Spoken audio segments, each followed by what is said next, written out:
Noong gabing pumayag akong samahan ang asawa ko para makipagkita sa kliyente niya. Nakatanggap ako ng video na nagpapatunay ng pagtataksil niya. Pero ang hindi niya alam, ang kliyenteng pilit niyang nilalapitan at pinapaboran, ay ang aking tunay na kapatid na babae. At ang pinakamakapangyarihang pamilyang gusto niyang kapitan, ay sarili kong pamilya. Pumayag ako. Nasamahan si Hannah Cruz. Napalunok ako. Ang nakakatakot na peklat sa kanang mukha. Habang bahagyang kumibot ang sulok ng aking labi. Namula ng bahagya. Iyon ang markang naiwan 4 na taon na ang nakalipas. Nang sumugod ako sa apoy para iligtas si Camille. Isang hindi maitatagong pag-ayaw ang sumilay sa mga mata ni Camille. Bigla siyang sumugod sa aking mga bisig. Ngunit nang lumapit, sinadya niyang ilihis ang kanyang mukha. Upang iwasan ang aking nasirang kanang pisngi. Ang bait mo, asawa ko. Ang kanyang boses ay sobrang tamis. Ang kanyang mga daliri ay mahinang gumuhit sa aking dibdib. Kapag nanalo tayo sa order ng Pamilya He, makakaakyat tayo sa mas mataas na antas. Sa oras na yon, makakalipat tayo sa Yunding Villa. At mabubuhay sa tunay na marangyang buhay. Inilayo ko ang aking mukha. Isang mapait na lasa ng kalawang ang umakyat sa aking lalamunan. Dati, ako ang pinakamamahal na binata ng pamilyang Santos. Nakukuha ko ang lahat ng hangin. At lahat ng ulan. Ngunit para sa tinatawag na tunay na pag-ibig, matapang kong tinalikuran ang aking pamilya. At masayang pinakasalan si Camille na nasa harapan ko. Ngayon,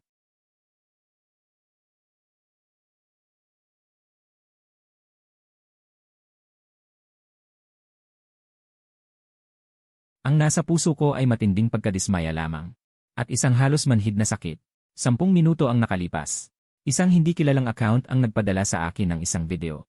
Sa video, si Camille ay nakaupo sa ibabaw ng mga hita ng isang batang lalaki. Ang kanyang mga kuko ay malalim na sumusuntok sa likod ng isa. 2 tao ang nag-aaway na hindi mapaghiwalay. Nang lumingon ang lalaki sa video at mumiti. Ang kanyang mukha ay 7-8 bahagyang katulad ng aking mukha bago ang pagkasira. Mula sa banyo, may mahinang halinghing na nagmumula. Naglalakad akong nakayapak sa malamig na baldosa. Sa pamamagitan ng puwang ng pinto, nakita ko si Camille na hinuhugot ang tuwalya sa harap ng kanyang telepono. Ang lalaki sa screen ay dinidilaan ang kanyang mga labi. Ang boses ay mamantika. Lumapit ka pa. Hayaan mo akong masdan kang mabuti. Sa isang pagkakataong tila may sasabog sa aking sikmura. Pumuti ang mga buko ng kamay kong pumipiga sa hawakan ng pinto. Tumaas ang mga buto ng aking kamay. Ngunit sa huli, marahan ko lang isinara ang pinto. Nang lumabas siyang nakabalot ng tuwalya, payapa na akong muli. Nakaupo sa gilid ng kama. Hinahaplos ang batang muling natutulog. Pasensya na, Marco. Namamangot ang noo ni Camille. At mabilis na pumatak ang pagkairita sa kanyang mga mata. Masyado akong pagod sa trabaho kamakailan. Wala talaga akong ganang loob. Noon ko lang napansin na may ilan sa mga buttons ng aking pajama ang nakaalis. Akala niya gusto ko ng halik. Walang ekspresyon kong inayos ang aking damit. Bago siya lumabas ng silid tulugan, nagsalita ako. Tuyo ang boses. Kailan mo ako dadalhin upang makilala si Hannah Cruz? Makalipas ang 1 linggo. Huminto siya sa paglalakad. Hindi lumingon. Sa kaarawan ng panganay na anak ng pamilyang Santos. Maraming tanyag na tao ang dadalo. Ito ay isang perpektong pagkakataon. Panganay na anak ng pamilyang Santos. Nina Santos. Ang babaeng minsang ako ay kinalong. Ang aking sariling kapatid na labis na nagmamahal sa akin. Noong una ay igiit kong pakasalan si Camille. 2 araw na hindi kumain ang aking kapatid dahil sa galit. Ngunit sa huli, pumikit lamang siya ng may luha. At matiising pinanood akong umalis. Tungkol kay Hannah Cruz, tahimik akong bumuntong hininga. Ang minsan kong pinagsisikapang takasan na kasunduan sa pag-aasawa. Ngayon ay kusang loob ko itong hahanapin. Kaya sa palagay ko, biglang huminto ang mga salita sa kalagitnaan. Dahan-dahan niyang tinakpan ang aking kamay. Ipinapangako ko, ito na ang huling pagkakataon. Kahit pa magtagumpay o hindi. Sa hinaharap, bibigyan kita at ang ating anak ng mas magandang buhay. Muli itong parehong linya. Mga salitang katulad nito, hindi na mabilang kung ilang beses itong inulit ni Camille. Kahit na ang kasalukuyan nating buhay ay sapat na mayaman. Noong mga panahong iyon, hindi ko kailanman naisip ang sarili kong buhay. Gusto ko lamang na sumama ka sa akin. Sumama. Gusto ko lamang na sumama ka sa akin. Sumama ka sa akin. Sumama ka sa akin. Sumama ka sa akin. Sumama ka sa akin. Sumama ka sa akin. Sumama ka sa akin. Sumama ka sa akin. Ngayong pagkakataong ito, hindi na mabilang kung ilang beses itong inulit ni Camille. Kahit na ang kasalukuyan nating buhay ay sapat na mayaman. Noong una, sila ay nagsimula sa wala. Kasisimula pa lamang ng negosyo. Si Camille ay nagmatigas upang ang kumpanya ay ipangalan sa kanya. Hindi ko naman talaga pinansin ang mga yon. Kalaunan ay umatras ako sa likod at ibinigay ko sa kanya ang buong pamamahala. Ngayon, ang Reyes Group ay hindi naman itinuturing na higanting industriya. Ngunit si Camille ay isang bagong tanyag sa negosyo. May ari-arian ng 10 milyon hindi naluho. Ang ganitong uri ng buhay ay dapat na siyang pangarap natin. Noong tayo ay nagliligawan, ngunit lagi siyang nagnanais ng higit pa. Ganito sa negosyo. Parang ganito rin sa pag-ibig. Biglang sumagi sa isip ko. Sinabi ko na huwag mong banggitin ang diborsyo. Wala kang kamag-anak. Naging asawa mo ako at nagkaroon ng anak. Kung hiwalayan mo ako, saan ka pupunta? Ang mga salitang ito ay parang kutsilyo na tumusok ng malalim sa aking puso. Naalala ko noong kasal. Si Camille sa harap ng pari ay umiyak at sinabi sa akin, "Mamahalin kita habang buhay." Ngayon, ang babaeng ito. Ngunit ginagamit ang pinakamasakit na salita. Itatali ako ng tuluyan sa napakatagal ng bulok na kasalang ito. Bigla kong nais na matawa. Ako na dating itinuring na kayamanan ng pamilyang Santos. Dapat ay nakatayo sa ulap na nagmamasid sa lahat. Ngayon ay tinatapak-tapakan na lamang ng babaeng ito. Pulgada bawat pulgada hanggang sa mapahamak sa putik. Tila napagtanto ni Camille na tumama ang kanyang sinabi.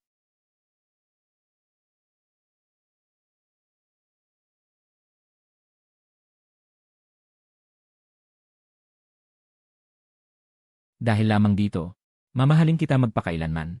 Sa mga araw na ito, wala akong pupuntahan. Mananatili ako sa bahay upang samahan ka. Sinabi niya ito habang ako'y pinatihiga sa kama. Ang kilos ay tulad ng dati niyang pagiging dominante. Noong una, sa ating mga matalik na sandali, si Camille ang laging namumuno. Sabi niya, paborito niyang makita ang pagkawala ko sa sarili. Bawat pagmamahalan ay nagpapabilis ng kanyang tibok ng puso. Ngunit sa pagkakataong ito, sa kasagsagan ng pag-ibig, bigla siyang huminto. Naglalayag ang kanyang mga mata. Tumayo ng biglaan na parang nawalan ng gana. Ang tono ng kanyang boses ay puno ng lantad na pagkainis. Ikaw ay isa ng ama ng bata. Nagpapakunwari ka pa ring inosente dito. Walang saysay. Nagbihis ng padaskol-daskol si Camille. Biglang naalala na may gagawin pa sa kumpanya. Magpahina ka na ng maaga. Inabot niya sa akin ang baso ng tubig. Dali-daling umalis. Lumapit ako sa salamin. Tinitigan ang kalahati ng mukha kong nasira. Hinawakan ng daliri ang mga peklat na hindi pantay. Malamig ang puso ko. Alam ko na hindi sinasadya. Nahawakan ang peklat ko. Kaya biglang nawala ang gana. Napangisi ako ng malamig. Ang baso ng tubig na ibinigay ni Camille ay mariing ibinuhos sa salamin. Ang tubig ay umagos pababa sa salamin na parang ahas. Parang luha. Sa mga sumunod na araw, talagang nasa bahay si Camille kasama ko at ang bata. Ang kusina ay mabango ng matamis na aroma. Nakasuot siya ng apron at abala sa pagpasok-pasok. Naghahalo ng cream at nagbe-bake ng cake. Sa paningin ko'y nasusuka ako. Itong babae, dati alam niyang ayaw ko sa matatamis. Ngayon, darating ang doktor ng pamilya para sa check-up ko. Mula noong 4 na taon na ang nakalipas nang iligtas ko si Camille. Mula sa apoy, hindi lang nawasak ang mukha ko. Nasira rin ang baga ko dahil sa usok. Pagkatapos ng tuloy-tuloy na lagnat, lumalala ang katawan ko. Kailangan ko ng regular na magpa-infusion para manatiling buhay. 2 taon itong ganito. Noong una, sa bawat infusion, nakatabi si Camille. Madalas, namumula ang kanyang mga mata sa awa. Pero ngayon, nakayuko siya sa sopa. Sinasabing hindi niya kayang makakita ng karayom. Kakaalis lang ng doktor.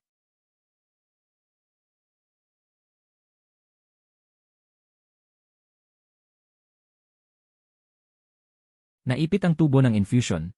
Camille, mahina kong tawag sa kanya. Nang tumingin siya pababa, namamagana ang kamay ko't nag-impis. Tumutulo ang dugo. Si Camille walang kahit anong hiya.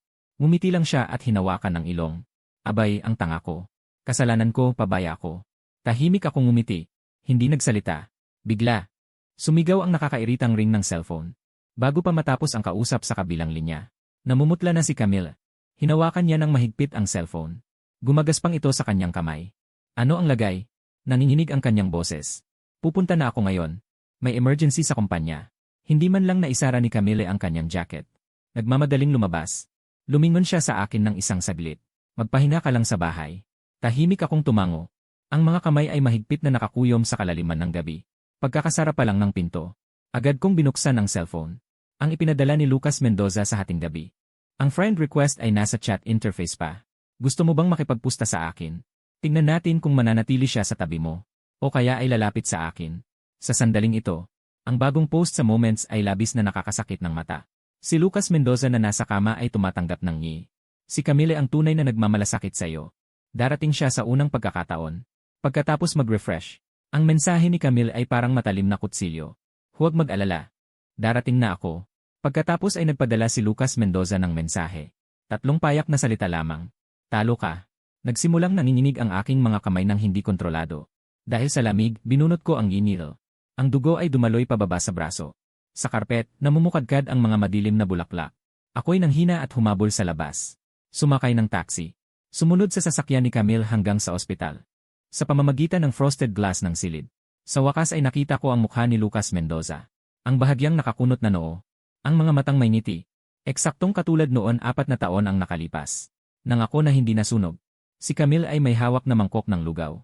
Maingat na humihip upang palamigin. Mag-ingat, mainit. Kapag iniaabot ang kutsara sa bibig ni Lucas Mendoza, hindi niya nakalimutang protektahan ang gilid ng mangkok gamit ang kamay. Takot na masunog siya. Ang ganitong pag-iingat, hindi niya kailanman ibinigay sa akin. Ang kamay na may U ay sobrang sakit. Biglang kumunot ang noo ni Lucas Mendoza. Ang boses ay malambot tulad ng bulak. Agad na tumayo si Camille at inayos ang bilis ng pagtulo. Napakahusay na nakakagulat. Nang makita ang butil ng kanin sa kanyang labi, yumuko siya at marahang pinunasan gamit ang tissue. Ang kanyang mga mata ay puno ng halos umaapaw na lambing. Ang gayong anyo. Sa bahay, lagi mong sinasabi na hindi ako marunong mag-alaga sa kanya. Iba na siya ngayon. Mapait akong umiti at tumalikod para umalis. Biglang may narinig na pigil na hikbi mula sa silid ospital. Lumingon ako. Nakatitig ako sa mga matang puno ng luha ni Lucas Mendoza. Umiiyak siya para kay Camille, halata naman. Ngunit ang kanyang mga labi ay napangiti sa akin na parang nanalo. Nag-vibrate muli ang telepono. Si Lucas Mendoza pa rin. Hindi pa sapat ang napanood mo. Kaya ko pa siyang gawing mas nakakapasakit. Nakatitig ako sa screen. Lalong lumakas ang iyak sa loob ng silid ospital. Si Lucas Mendoza ay nakayakap kay Camille. May pag-iyak pero malinaw ang bawat salita. Hindi talaga ito ubot-sipon. Sinabi ng doktor na may depekto ang aking kromosoma. Baka hindi na ako magiging ama kailanman. Si Camille ay biglang natigilan. Si Lucas Mendoza ay humahagulgol habang hinahawakan ang laylayan ng damit niya. Alam mo ba kung gaano ko gusto ang mga bata? Gusto ko talagang maging ama. Gusto ko na ngayon ng anak. Tila nagyelo ang hangin. Pinanood ko si Camille na dahan-dahang hinawakan ang kamay ni Lucas Mendoza. Ang kanyang mga mata ay puno ng determinasyon. Bibigyan kita ngayon din. Nang maunawaan ko ang susunod na gagawin ni Camille, nagmamadali akong umuwi. Pagpasok ko, sinimulan kong ayusin ang mga damit ng bata. Kinuha ko ang bata at handa nang umalis sa bahay na ito. Sa lungsod na ito, hindi ko na kayang manatili kahit isang saglit. Nang makarating ako sa pintuan, nakasalubong ko si Camille na pauwi. Si Camille ay seryoso ang mukha.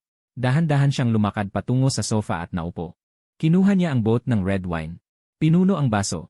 Matapos ilang higop, dahan-dahan niyang itinaas ang kanyang mga mata at tumingin sa akin. May pag-aalinlangan sa kanyang mga mata. May kasalanan. At isang komplikadong bagay na hindi ko maintindihan. Sinabi ng aking mga magulang na gusto nila ang apo.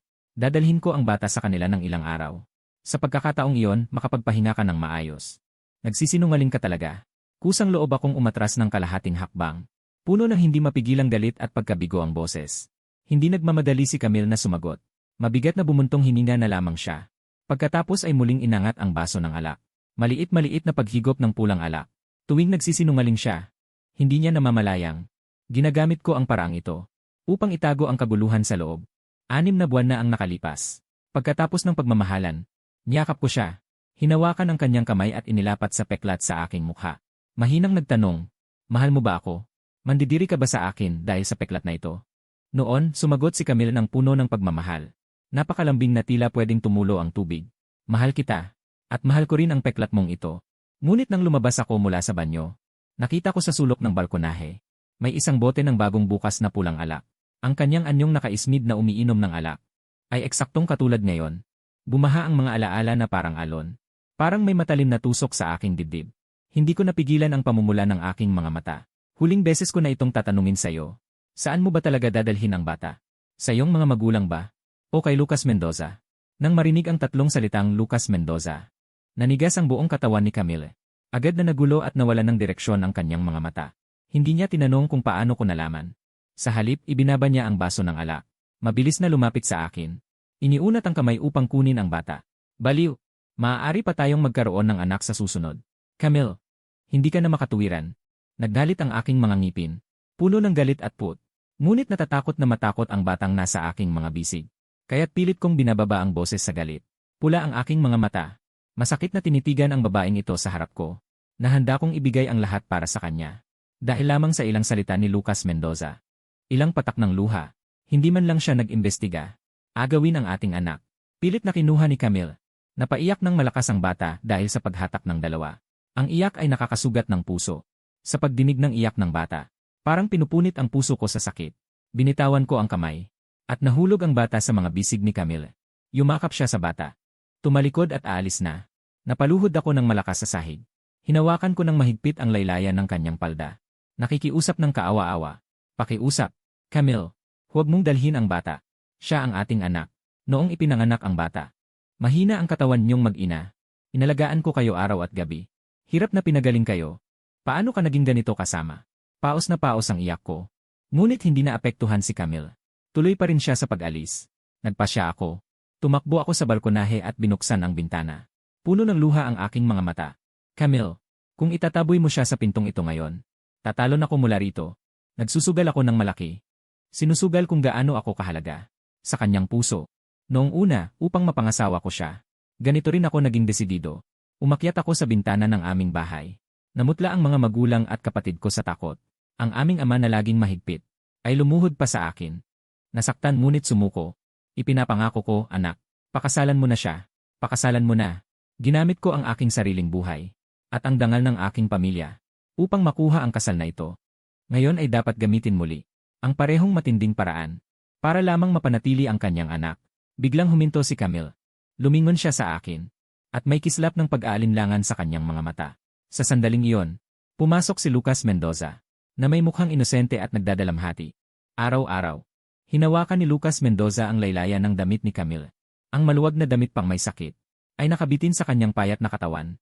Ang namumutla ng pisngi ay may sinag na parang may sakit. Parang sa bahay ni Santos. Ang engkantong nag-akit ng kaluluwa. Mahina ngunit nakamamatay. Ang itsurang ito ay nagpakurap kay Camille. Sa noo niya ay kumunot at hindi na mamalayang hinigpitan ang yakap sa bata. Ano ang ginagawa mo rito? Nagbabala akong tumingin kay Lucas Mendoza. Sa aking dibdib ay bumangon ang isang malakas. Masamang pakiramdam. Tiyak na alam ko, kapag lumitaw ang taong ito, ang aking mga salitang ipinangako sa pamamagitan ng buhay, ay magiging isang katawa-tawang biro. Dati ako ay lubos na naniniwala sa pag-ibig ni Camille. Ngunit ngayon ay natalo ako ng mukhang ito.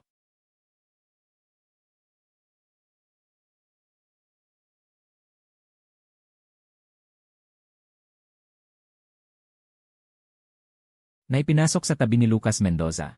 Ibinalik mo sa akin ang anak ko. Sumugod akong parang baliw. Ngunit pinigilan ako ni Camille ng mahigpit. Iyon ang aking anak na lalaki. Aking pinaglingkuran sa buhay at kamatayan. Ang mga mata ko ay halos dumugo. Nanlamig ang mukha ni Camille at sumigaw. Marco Santos, hindi ka pa ba tapos sa kabuluhan mo? Ang bata ay ipinanganak ko pagkatapos ng 10 buwan. May karapatan akong magpasya kung kanino siya ibibigay.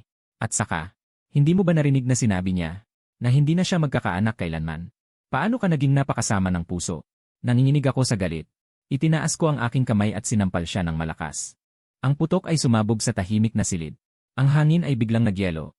Pilit na pinagdikit ni Camille ang kanyang mga pisngi. Dahan-dahang umiikot ang ulo. Naglabas ng isang matigas na ngiti sa kanyang mukha. Pagkatapos ay hinila ang aking kamay at tahimik na nagtanong. Masakit ba? Marco, kumalma ka. Magkakaroon pa tayo ng anak sa hinaharap. Ang taktikang ito ng pagpapakumbaba pagkatapos ng pagkakasala. Nasa kanya na ito ng mga nakaraang taon. Kung ibang pagkakataon, baka tiisin ko ang galit na ito. Ngunit ngayon, bilang isang ama na ninakawan ng anak, o bilang asawang nilapastangan ng ibang babae sa mismong bahay, hindi ako maaaring umatras kahit kalahating hakbang. Bigla kong hinugot ang aking kamay. At isa pang sampal ang mabigat na bumagsak. Napalakas kung kaya si Camille ay napaatras ng kalahating hakbang. Pinigilan niya ang galit na kumikislap sa kanyang mga mata. Tahimik lamang siyang nakatingin sa akin. Ang tingin ay mahirap unawain. Nang makita ito ni Lucas Mendoza, lumapit siya at mariin akong tinulak. Bakit ang puso mo ay kasuklam-suklam tulad ng mukha mong ito? Wala ka bang kahit anong awa? Alam mo ba na hindi ako maaaring maging ama sa buong buhay ko? Gaano kasakit iyon para sa akin? Pagkatapos sabihin ang mga salitang iyon, agad siyang nagbago ng anyo sa malambot at mapagmahal na ekspresyon. Tumingin kay Camille. Ang tingin, ang kanyang mukha. Bakit ka nagpupumilit na manatili sa isang malamig na dugo na pangit? Ngunit si Camille, na tahimik lang, ay biglang sumigaw ng galit. Tinitigan si Lucas Mendoza at napasigaw. Ano ang nangyari sa kanyang mukha? Sino ang tinatawag mong pangit? Umalis ka. Umalis ka agad dito ngayon. Namutla si Lucas Mendoza. Dinala ang bata at tumakas ng gulat. Gusto kong humabol. Ngunit hinawakan ako ni Camille ng mahigpit sa baywang. Hindi ko alam kung gaano katagal ako nagpumiglas. Nanghina ako at napayuko sa sahig. Ang buong katawan ko ay ginaw. Lumuhod si Camille sa harap ko. Hinawakan ang aking mukha. Marahang hinalikan ang mga luha sa aking pisngi. Sa aking puso ay bumangon ang isang kaawa-awang pag-asa. Ngunit narinig ko siyang sabihin mismo, ang bagay na ito ay utang ko sa'yo. Ngunit ang ipinangako mo sa akin, nasamahan si Hannah Cruz ng isang gabi. Tutupad ka pa ba? Matamlay akong tumingin sa babaeng nasa harapan ko. Biglang naglabas ng malungkot na tawa. Ang tawang iyon ay umalingaw-ngaw sa bakanteng silid. Parang tunog ng huling tuyong dahon na bumagsak sa lupa. Camille, tao ka pa ba? Ang aking mga mata ay puno ng pula. Bawat salita ay parang piniga mula sa aking mga ngipin. Ang babaeng ito sa harapan ko ay dating kayamanan na pinagtiyagaan kong ingatan sa ilalim ng aking mga pakpak. Ngunit ngayon ay tila banyagang patalim na nakatusok sa aking puso. Bawat tingin ay naghuhukay sa aking laman hanggang sa maging dugo. Iniwasan ni Camille ang aking tingin. Halos hawakan na ng kanyang kamay ang aking mukha. Ngunit sa isang iglap ay inalis ko ito. Baliw. Basta't samahan mo si Hannah Cruz ng isang gabi. Ang pagpirma ng kontrata ay magdadala ng kita na nasa milyon. Sa oras na yon, lilipat tayo sa malaking villa. Bubuntisin kita ng 3 anak. Okay ba? Nanginginig ang kanyang boses. May peking lambing na parang inaakit ang bata. Mahigpit akong yakap. Para akong manika na nawalan ng kaluluwa. Walang lakas na sumandal sa kanyang balikat. Habang naririnig ang babaeng paulit-ulit na bumubulong ng mga salitang ito sa aking tainga. Biglang nagningas ang aking mga mata sa galit. Bigla akong sumugod at mahigpit na kumagat sa kanyang balikat. Ang lasa ng dugo ay kumalat sa aking dila. Kahit isang mahinang daing ay hindi lumabas kay Camille. Sa halip ay lalo niya akong niyakap ng mahigpit. Tila kung mas masakit ang aking paghihirap. Lalo niyang napatunayan ang kanyang kontrol. Nang bitawan ko ang kanyang balikat. Ang kanyang balikat ay puno na ng pulang dugo. Parang isang rosas na nabulok sa yelo. Walang liwanag ang aking mga mata habang nakatingin sa kanya. Ang aking puso ay umaapaw sa hindi maipaliwanag na damdamin. Kung sasabihin niyang may pagmamahal pa, bakit siya nandaraya? At ibibigay pa ang sariling anak sa iba? Kung sasabihin niyang wala na siyang init, bakit ngayon hindi pinapansin ang sugat sa kanyang balikat? Ay nakatingin sa akin na puno ng pagsisisi. Huwag kang magalit, Marco. Maingat na pinupunasan ni Camille ang dugo sa aking labi. Tumingin ako sa kanyang mga mata na pilit na nagpapakita ng pag-aalala. Sa pagkalito, tila nagkaroon ako ng maling akala na siya ay nagsisi. Gaano katawa? Nagkaroon pa ako ng pag-asa sa kanya. Noong inakala kong may pagbabago na. Muling nagsalita si Camille. Malapit na ang kaarawan ng panganay na anak ng pamilyang Santos. Nakuha ko na ang imbitasyon. Sa oras na yon, sasamahan ko si Yuan Kiao. Manatili ka sa sulok. Bakit mo siya isasama? Sa wakas ay nagsalita ako. Ang boses ay malamig na parang hamog. May katahimikan na alam na ang lahat. Si Camille ay tila may sasabihin ngunit tumigil. Marahan niyang hinawakan ang peklat sa aking mukha. Marco, alam mo ang kahalagahan ng mukha at reputasyon sa negosyo. At kung gaano kahalaga ang pangalan. Ikaw, ganito. Ang mga salitang hindi natapos ay mas masakit kaysa sampal. Bigla akong natawa. Kaya pala ang aking mukhang nasira. Hindi man lang karapat-dapat na sumama sa kanya sa pagkukunwari. Bilang kabayaran. Sa pagkakataong ito, tiyak na mananatili ako sa bahay at sasamahan kita. Itatanggol ko ang lahat ng trabaho.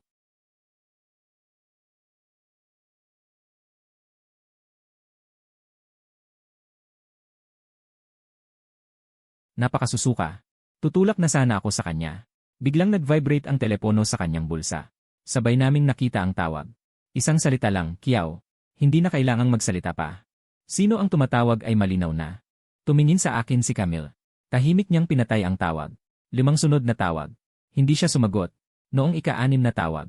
Itinaas ko ang aking mga talukap. Walang emosyon ang tono. Sagutin mo. Kinagat ni Camille ang kanyang labi. Pagkatapos ng ilang sandali ng pag-aatubili, pumunta siya sa tabi at sumagot. Agad na narinig ang nagmamadaling boses ni Lu Yuan Kiao. Momo, bilis ka pumunta. Ang bata. Parang hindi na humihinga ang bata. Biglang bumigat ang dibdib ni Camille. Pinilit niyang pigilan ang kaguluhan at mabilis na ibinaba ang telepono. Para akong hindi makapansin. Nagkunwari siyang mahinahon na nagpalit ng damit. Pero hindi niya mapigilang manginig ang boses. Pasensya na, Marco. Ako. Lumayas. Hindi ko man lang siya tiningnan. Ang pagpili ni Camille. Matagal ko nang inaasahan. Dahil, hindi ito ang unang pagkakataon na iniwan niya ako para kay Lucas Mendoza. Ang katahimikan kanina. Sa susunod na segundo ay maaaring maging bula. Nakakatawa na naniwala talaga ako noon. Sa kanyang sinabing habang buhay. Sa sandaling lumabas siya ng pinto. Bigla ko siyang tinawag. Tungkol sa handaan. Pumayag na ako. Pumalakpak ang pinto sa hamba. Hinaplos ko ang peklat sa aking mukha. Ngumiti ako na may hapdi sa mga mata. Camille, hindi mo ba ako itinuturing na hindi karapat-dapat ipakita? Kapag nakita mo ang aking ate, malalaman mo kung sino talaga. Ang hindi mo kayang abutin.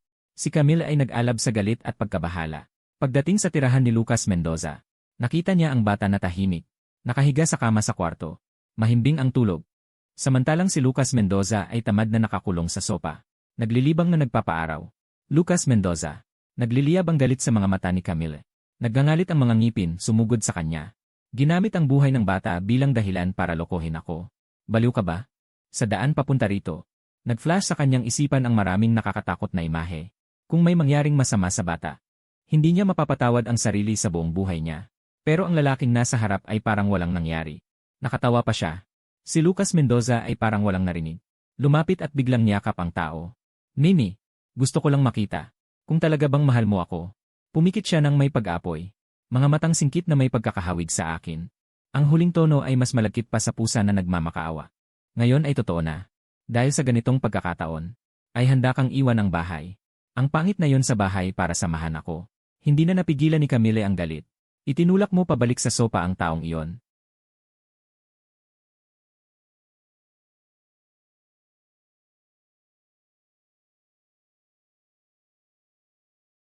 Sinamantala ni Lucas Mendoza ang pagkakataon.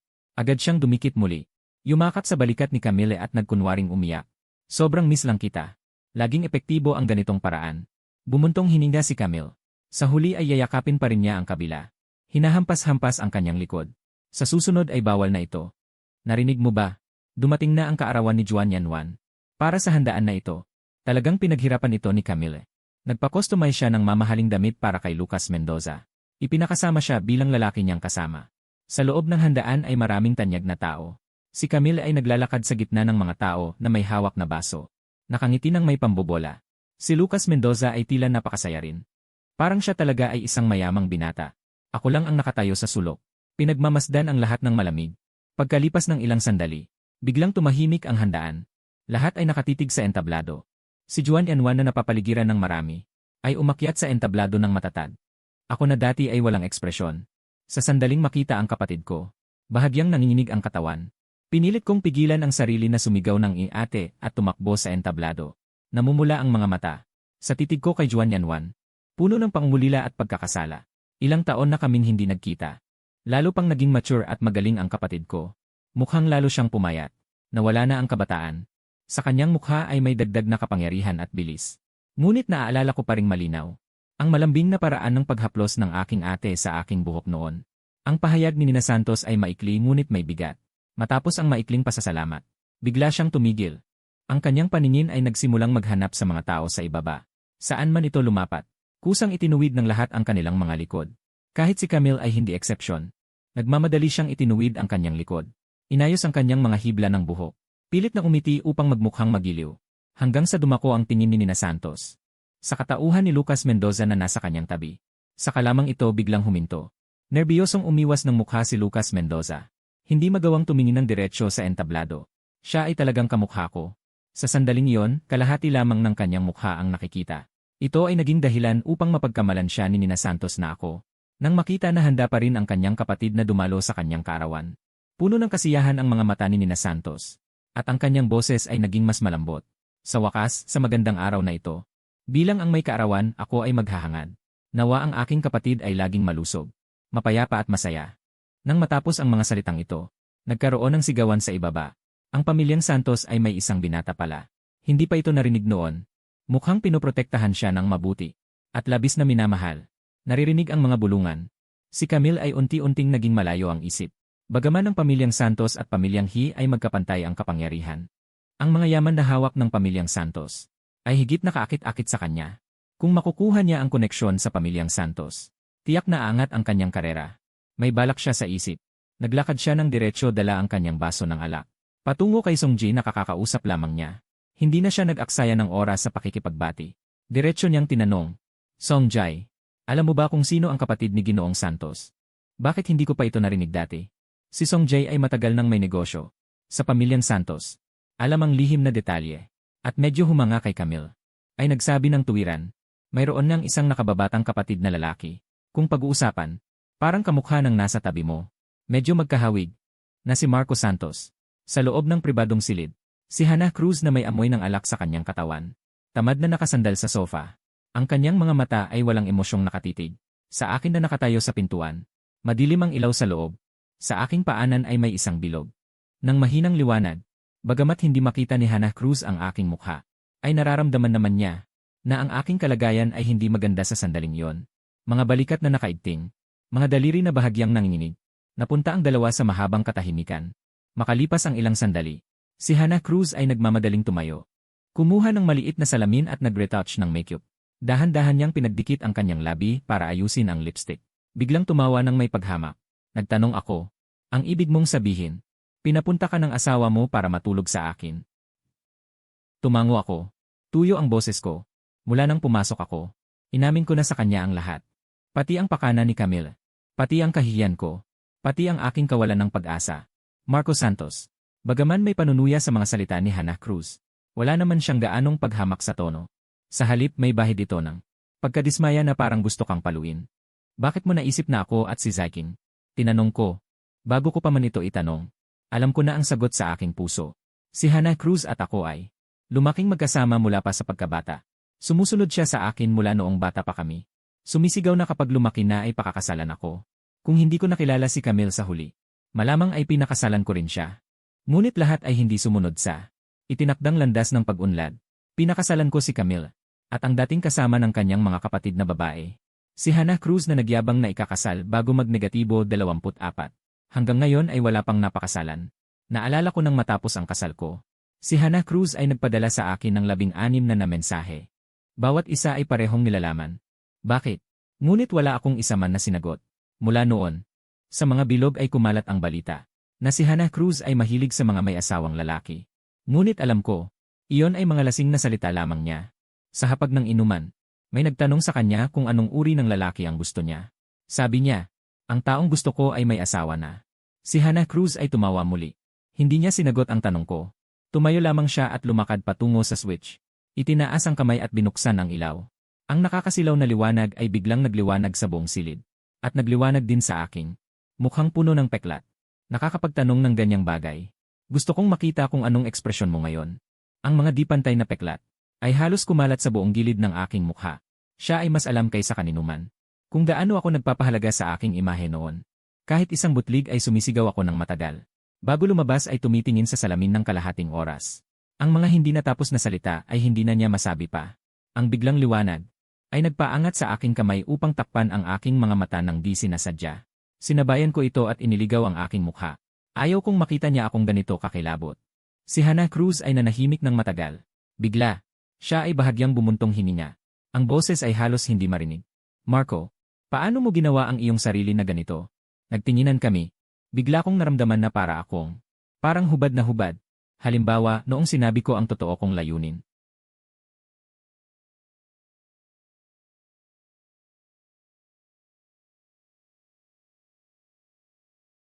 Hindi ko alam kung kailan nagsimulang umulan sa labas.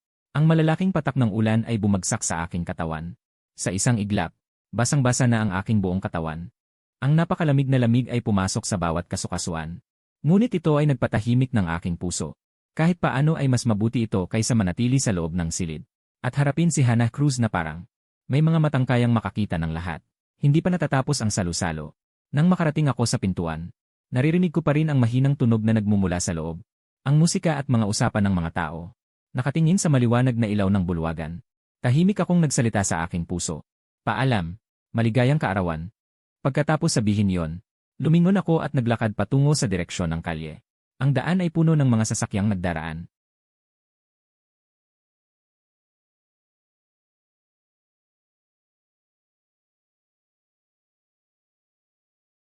Sinabi ko ba na tinatanggihan kita? Nang marinig ito, walang gaanong kumalat na alon sa aking mukha.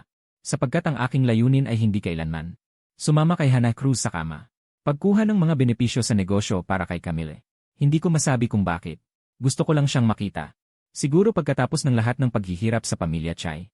Gusto kong kumuha mula sa init ng nakaraan. Ng kaunting aliw. O baka gusto ko sa pamilyar at kakaibang. Sa harap ng aking kababata. Ilabas ang matagal ng pinipigilang damdamin. Anong nakatayo ka dyan? Sumakay ka. Nagkunot noo si Hannah Cruz. Inabot niya at binuksan ang pinto ng passenger seat. Nag-alinlangan lang ako ng isang saglit. Pagkatapos ay pumasok ako sa kotse. Wala na ring saysay, basag na ang itsura ko. Wala nang pakialam kung mas magulo pa. Katatapos lang, isang kumot na may mahinang amoy ng liryo ay inilapag sa aking katawan. Iyan ang natatanging presensya ni Hannah Cruz. Punasan mo. May sakit ako sa dumi. Malamig ang tono niya. Ngunit hindi sinasadyang. Tiningnan ang aking basang pisngi. Tumango ako. Itinaas ko ang kamay at dahan-dahang pinunasan ang aking buhok. Parang makina ang galaw. Saan ka pupunta? Tanong niya. Natigilan ako. Medyo hindi ko naisip. Nang makabalik ako sa aking sarili. Umiti ako ng mapait at umiling. Saan pa ba ako pupunta? Wala na ang anak ko sa pamilyang Santos. Wala na rin ang asawa kong dating nagmamahal sa akin. Ang tahanang minsan kong ibinigay ang lahat, ay naging banyaga at nakakatakot para sa akin. Muling nagtanong si Hannah Cruz, saang hotel ka pupunta? Saka ko lang naunawaan ang ibig niyang sabihin. At biglang uminit ang aking pisngi. Ayaw ko nang pumunta ngayon. Pumutok ang boses ko ng mahina. May pagkahiya at pag-aalangan. Hindi ko alam kung nagkakamali ako.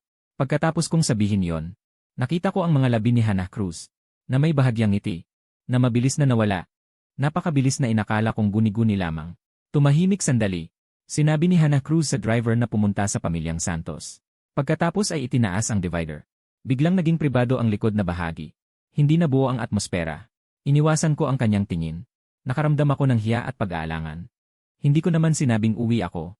Ang salitang umuwi ay lumabas sa aking bibig. Napakagaang parang isang balahibo. Kung hindi dahil sa pagdating ni Lucas Mendoza. Marahil ay hindi na ako muling tutuntong. Sa pamilyang Santos na nagpalaki sa akin, wala akong mukhang may papakita para bumalik.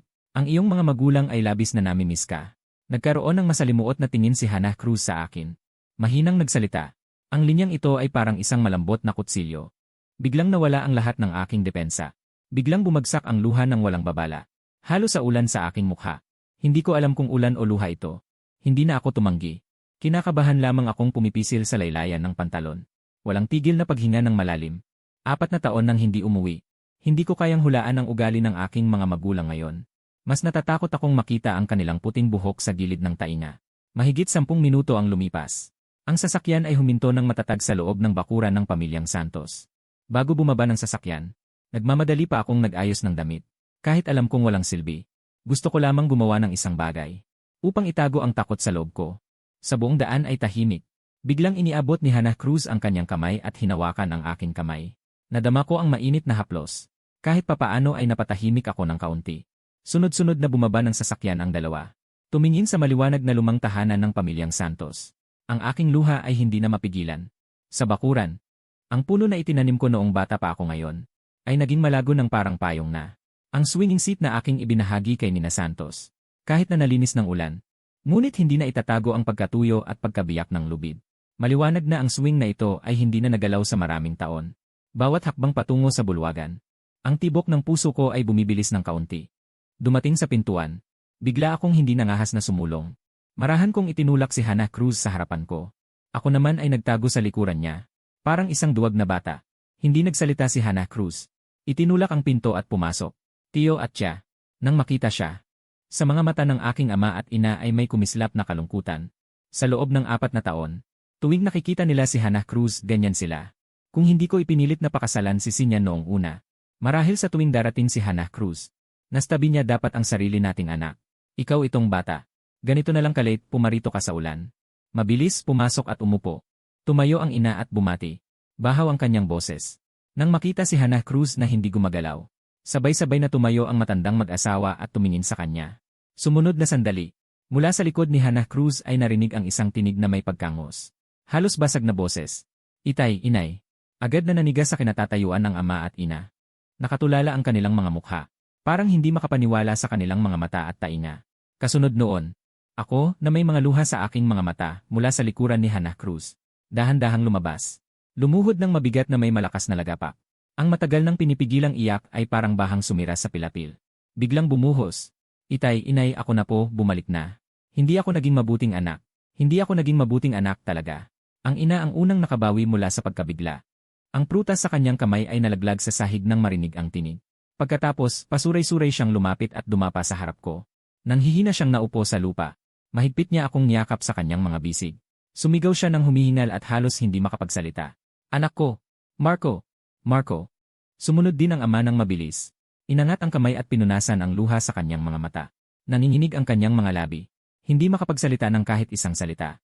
Nang makita ko ang aking mga magulang sa sandaling yon, ang sama ng loob ko ay tuluyang gumuho. Bigla kong hinawakan ang kamay ng aking ina.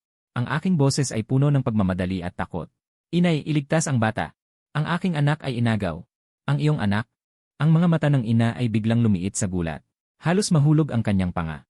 Dahan-dahan mong sabihin. Ano ba talaga ang nangyari? Sa mga nakaraang taon, nagpa siya akong putulin ang ugnayan sa pamilyang Santos. Simula nang pakasalan ko si Camille, mas naging 2 punto lang ang buhay ko. Opisina at bahay. Pagkatapos magkaroon ng anak, mas bihira na akong lumabas. Dahil ayokong makita ng iba ang mukha kong ito. At mapahiya si Camille.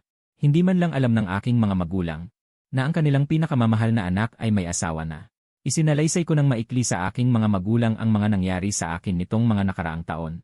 Mula sa pagtataksil ni Camille, hanggang sa pagdating ni Lucas Mendoza, at hanggang sa pag-agaw sa aking anak. Bawat salita ay parang binubuksan ang aking sarili. Duguan at masakit na sugat. Nang marinig ito ng aking ama, agad siyang nagalit ng labis. Binagsak niya ng todo ang kanyang kamao sa mesa. Sumigaw siya ng galit. Talagang nilalabanan nila ako. Naglakas loob silang galawin ang tao ko sa pamilyang Santos. Sa pagsasabing iyon ay mabilis niyang kinuha ang kanyang telepono. Agad siyang nag-ayos ng mga tao upang hanapin ang bata. Ang kapangyarihan ng pamilyang Santos. Sa huli ay hindi kayang pantayan ng isang tao lang tulad ko. Hanggang sa sandaling ito, saka ko lang nagawang tingnan ng mabuti ang aking ina. 4 na taong hindi nagkita. Parang biglang tumanda ang aking ina sa isang gabi. At maraming puting buhok ang lumitaw. Ang kanyang buong pagkatao ay payat na payat. Ang kanyang mga matang namumula. Tila umiyak siya ng hindi mabilang na mga araw at gabi. Para sa akin na walang utang na loob na anak. Ina, pasensya na. Hindi pa natatapos ang aking sasabihin. Umiiyak na naman ako at nagsisimulang mabulunan. 3 kaming nagyakapan ng mahigpit. Ang iyak ay naghahalili. Matagal na hindi huminto. Nang makita ito ni Hannah Cruz, kinuha niya ang kanyang telepono at ni-record ang eksenang ito. Ipinadala ito kay Nina Santos. Noon ay nakikipagkwentuhan si Nina Santos sa mga bisita. Biglang nag-vibrate ang kanyang telepono. Nagbago ang kanyang mukha ng husto. Wala man lang oras para magsabi ng formal na salita. Lumingon siya at tumakbo ng mabilis pauwi. Ang mga tao sa salusalo ay nagtitinginan. Walang host na mag-asikaso sa kanila. Kaya naghiwa-hiwalay sila ng paisa-isa. Noong oras na yon, halos hindi natapos ang salusalo. Nagmamadaling umuwi na puno ng pagkabalisa. Ang hanging gabi na may kasamang pino-pinong patak ng ulan. Sa pamamagitan ng bintana ay pumapasok ang hangin. May kaunting lamig. Si Camille ay bumahing nang hindi napigilan. Ang katabi niyang si Lucas Mendoza ay reflex na. Matapos mag-react ay napahiya siyang ngumiti. Natatakot akong mahawaan ang sanggol. Hindi sumagot si Camille. Nakatitig siya ng matamlay sa labas ng bintana. Hindi alam kung bakit. Bigla niyang naalala noong siya ay may lagnat na mataas. Hindi ko pinansin ang panganib na mahawaan. Pilit ko siyang inalagaan sa loob ng 3 araw at 3 gabi. Ayaw niyang uminom ng gamot dahil mapait. Dinurog ko ang tableta. Unti-unti ko siyang inalo para lunukin ito. Matapos ihatid si Lucas Mendoza sa bahay, si Camille ay nag-isa na umuwi. Pagpasok sa bahay, malakas niyang tinawag ang pangalan ko. Marco, umuwi na ako. Nang madilim ang loob ng bahay, kahit ang nightlight na madalas kong gamitin, ngayon ay wala ring liwanag. Marco, umuwi na ako. Muli siyang sumigaw. Wala pa ring sumagot. Nagpalit siya ng tsinelas sa dilim. Binuksan niya ang lahat ng ilaw sa sala. Batay sa oras. Dapat ay nakauwi na ako. Ngunit sobrang tahimik ng bahay. Para bang walang tao. Kinuha ni Camille ang cellphone at tinawagan ako. Ilang beses siyang tumawag. Lahat ay walang sumasagot na tunog. Siya ay naguluhan at nainis sa kanyang puso. Noong dati ako, hindi ko pinapalampas ang kanyang tawag. Lagi akong sumasagot agad. Takot na makaligtaan ang anumang balita mula sa kanya. Hindi siya sumuko at muling nagdial. Sa pagkakataong ito ay sinagot ko ang tawag. Marco, bakit hindi ka pa umuwi? Nang konektado ang tawag, agad na nagsalita si Camille. Ang tono ay may sarili siyang. Hindi niya namamalayang pagkabalisa. Patay na katahimikan sa kabilang dulo ng telepono. Pagkalipas ng ilang sandali, sinabi ko ng paos ang boses. Xinyan, ginawa ko ang sinabi mo at nakita ko si Hannah Cruz. Maaari mo bang ibalik sa akin ang anak ko? Kahit na may pangako ng tulong mula sa aking mga magulang, gusto ko pa ring subukan muli. Sa pinakamababang paraan. Nasaan ka? Tinanong ni Xinyan, na may matinis na boses. Sumagot ako ng tuwiran. Gusto ko ang aking anak. Marco, sinabi ko na, magkakaroon pa tayo ng anak sa hinaharap. Hindi pa tapos ang sasabihin ni Xinyan. Ngunit pinatay ko na ang tawag ng mainit. Nakikinig sa tunog ng busy signal sa telepono. Siya ay bumuntong hininga ng tahimik. Hindi na siya bumalik. Sa kanyang pananaw, basta't handa pa akong sumagot ng tawag. Nangangahulugan iyon na uwi pa rin ako. Sa mga nagdaang taon, ako ay laging ganito kadaling lokohin. Ngunit sa pag-iisip na may kinalaman nga ako kay Hannah Cruz, isang kakaibang pagkainis ang bumalot sa puso ni Xinyan. Parang isang laruan na pag-aari niya, na nahawakan ng iba. Binuksan niya ang aparador ng alak. Kinuha ang isang bote ng red wine at ininom ng direkta. Ang maanghang na likido ay nagsunog sa kanyang lalamunan. Bigla niyang naalala ang mga nakaraang beses na lihim siyang umiinom. Laging pinagsasabihan ako, bawasan mo ang pag-inom. Hindi mabuti para sa katawan. Pagkatapos ng kalahating bote, si Xinian ay nakatayo ng pasuray-suray. At natisod ang kanyang mga paa. Isang kalabog. May isang bagay na nahulog mula sa coffee table. Tumingin siya pababa, at natuklasan na ito ay isang disi. Marahan na pinalo ni Xinian ang kanyang sariling mukha. Hanggang sa medyo lumingon siya, at ipinasok ang disi sa drive upang i-play ito. Sa eksena, ang unang nakita ay ang aking mukha. Iyon ay isang mukha na puno ng sigla ng kabataan. Isang mukha na parehong gwapo at malinis. Walang peklat. Ang mga mata ay maliwanag. Ang ngiti ay maningning na parang isang batang lalaki na walang muwang sa mundo. Isang sulyap lang. Natigilan si Camille. Kung tama ang pagkakaalala niya. Ito ang araw na ako ay nag-propose sa kanya. Nagpahayag sila ng pagmamahal sa isa't isa. Sa huli, sa harap ng mga kamag-anak at kaibigan, nagbigay sila ng panata. Sasamahan kita habang buhay. Hanggang sa pagtanda at pagkakasakit. Hanggang sa mawala ang kagandahan. Hanggang sa katapusan ng buhay. Biglang namaga ang ilong ni Camille. Medyo naguguluhan niyang pinatay ang video. Ngunit sa isipan ay paulit-ulit na pumapasok. Ang mga salitang kanyang ipinangako. Hanggang sa pagtanda ng mukha. Hanggang sa dulo ng buhay. Siya ang sumira sa panata. Muli na namang nagkamalay si Camille, kinuha ang cellphone. Sinulatan ako ng isang text message. Marco, miss na miss kita. Ngunit sa pagkakataong ito, hindi nakatanggap ng sagot. Parang bato na lumubog sa dagat. Sa sandaling iyon, biglang kumatok ang pinto. Akala ni Camille ako na ang bumalik. Mabilis siyang tumayo para buksan ang pinto. Maging ang tsinelas ay nasuot ng baliktad. Ngunit nang bumukas ang pinto, ang nakita niya ay ang mukha ni Lucas Mendoza. Nagkasalubong ang mga mata niya at ang nakangiting mga mata ni Lucas Mendoza. Si Camille ay saglit na nalito. Bago pa siya makariyak, si Lucas Mendoza ay pumasok sa maliit na siwang ng pinto. Parang hindi maganda ang lagay mo. Nag-aalala ako. Kaya pumunta ako upang tingnan ka. Pagkasabi nito, iniangat niya ang kanyang ulo patungo sa silid tulugan. Si Marco Santos ay wala sa bahay. Hindi nagsalita si Camille. Pagkasara ng pinto, muli siyang umupo sa sopa. Walang ekspresyon ang mukha. Umupo si Lucas Mendoza sa tabi ni Camille. Misteryosong hinawakan ang kanyang kamay at sinabi, "Narinig ko, may nakakita kay Marco Santos na sumakay." Sa quotes ni Hijegian, 2 tao ang lumabas ng isa-isa mula sa pribadong silid. Nang marinig ito, biglang tumingin si Camille kay Lucas Mendoza. Matatalim na mata. Inutusan niya lang akong samahan si Hannah Cruz sa pribadong silid. Ngunit hindi niya sinabing susundan ko siya. Nang umalis si Hannah Cruz, sa kanyang isip, isa lang akong kasangkapan para tapusin ang trabaho. Pagkatapos dapat umuwi agad. Sa paningin ni Lucas Mendoza, ang pag-ugali ni Camille ay dahil sa aking pagtataksil. Nakakaramdam ng galit, kaya sinamantala niya ang pagkakataon at sinabi, "Dahil nagtaksil na siya, bakit hindi? Hiwalayan mo na siya." Niyan. Sa 2 taon na ito, lagi akong nasa tabi mo. Tiyak alam mo ang nararamdaman ko para sa'yo. Ang pagmamahal ko sa'yo ay hindi bababa kay Marco Santos. Ang pinakamahalaga, hindi ako magtataksil. Habang sinasabi ito ni Lucas Mendoza, gusto niyang yakapin si Camille. Ngunit bigla siyang itinulak ng babae. "Tama ka." Bulong ni Camille sa sarili at muling kinuha ang telepono. Dahil sumama siya kay Hannah Cruz. Tiyak na alam ni Hannah Cruz kung nasaan siya. Tinawagan niya ang numerong hindi pa niya natawagan. Samantala, umiinom ng tsaa si Hannah Cruz sa bahay ng pamilyang Santos. At paminsan-minsan ay inaaliw ang ina na umiyak kanina. Nang makakita ng hindi kilalang numero, natural na gusto niyang ibaba ang tawag. Ngunit nang makita ang kakaibang tingin ko sa tabi, umiti siya at tumayo. "Tito, tita, lalabas ako para sagutin ang tawag." Pagkasabi nito, pumunta siya sa hardin. Sinagot ang tawag. "Miss He, ako si Camille. Maaaring hindi mo ako kilala. Ngunit gusto kong magtanong, alam kita." Si Hannah Cruz ay naiinip na pinutol ang sinasabi ni Camille. Ang babaeng nasa tapat ay biglang natahimik. Nagpatuloy si Hannah Cruz sa pagsasalita. "Alam ko rin kung para saan ang tawag na ito. Talagang matalino si Miss He." Ang boses ni Camille ay may sadyang pagsuyong ngiti. Ang asawa ko." Ang salitang asawa ay umabot sa tainga ni Hannah Cruz. Ito ay napakasakit sa pandinig. Siya ay hindi sinasadyang kumunot ang noo. At naging hindi maganda ang tono. Hindi ko pa narinig na ang angkan ng tiyay ay naging aba hanggang sa kailangang umasa sa pagtulog ng lalaki para makuha ang negosyo. "Pero magaling ang asawa mo sa kama. Medyo interesado ako. Tungkol sa pakikipagtulungan. Kailangan ko pang pag-isipan ito." Pagkatapos sabihin yon, hindi na binigyan ni Hannah Cruz ng pagkakataon si Camille na magsalita pa. At direktang pinatay ang tawag.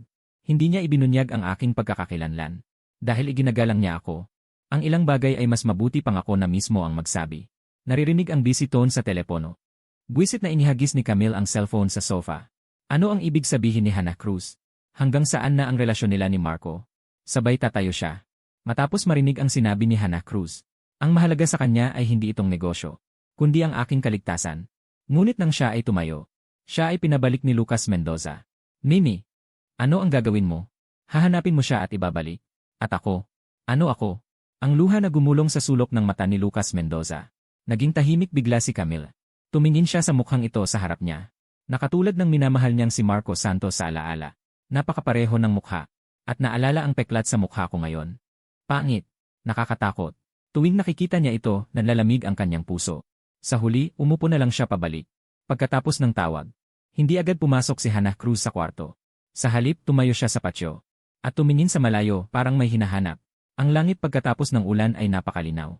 Ilang bituin ay kumikislap ng may pag-aalinlangan. Ang lakas ng ulan ay lubos ng humupa. Ngunit nananatiling basa at malamig ang hangin.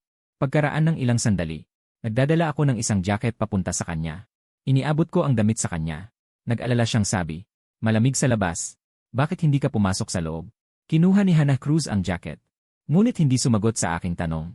Siya ay nakatitig sa likod ng mga ulap, ng buwan na halos hindi nakikita. Biglang nagsalita, Marco, sa tingin mo ba masaya ka?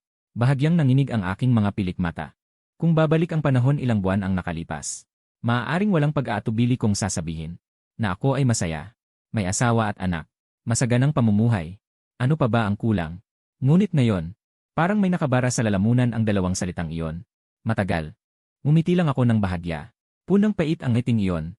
Noon, akala ko'y naging masaya ako. Nais mo pa bang maranasan ang kaligayahan? Tuloy ang tanong ni Hannah Cruz. Ang tingin niya ay nasa aking mukha. Seryoso at nakatuon. Siyempre, sa pagkakataong ito, napakabilis ng aking sagot. Lumaki ako sa isang pamilyang punang pagmamahal at kapayapaan. Hindi ko pa nakikita ang mga pagbabago ng damdamin ng tao sa mundong ito. Hindi ko rin naranasan ang panlilinlang at kasamaan ng puso ng tao. Kahit minsan, akala ko'y ang mundo sa labas ng proteksyon ng aking mga magulang ay lugar na punang kaligayahan. Ngunit sa tingin ko ngayon, sobrang walang muwang ko lang pala. Kahit ganoon, naniniwala pa rin ako na mayroon sa mundong ito mga sulok ng kaligayahan at hindi tumigil. Ang paghahanap ng kaligayahan. Bakit bigla mo itong naitanong? Napuno ng pag-aalinlangan ang aking tingin. Hannah Cruz, batay sa pagkakakilala ko sa kanya, hindi siya ang klase ng tao na magtatanong ng ganoong emosyonal na bagay. Mas action-oriented siya. Kung ano ang gusto, lalabanan niya. Walang satsat. Bahagyang tumawa si Hizigin. Inalog ang telepono sa kanyang kamay. At sinabi, kakatawag lang sa akin ni Camille. Gusto mo bang hiwalayan siya?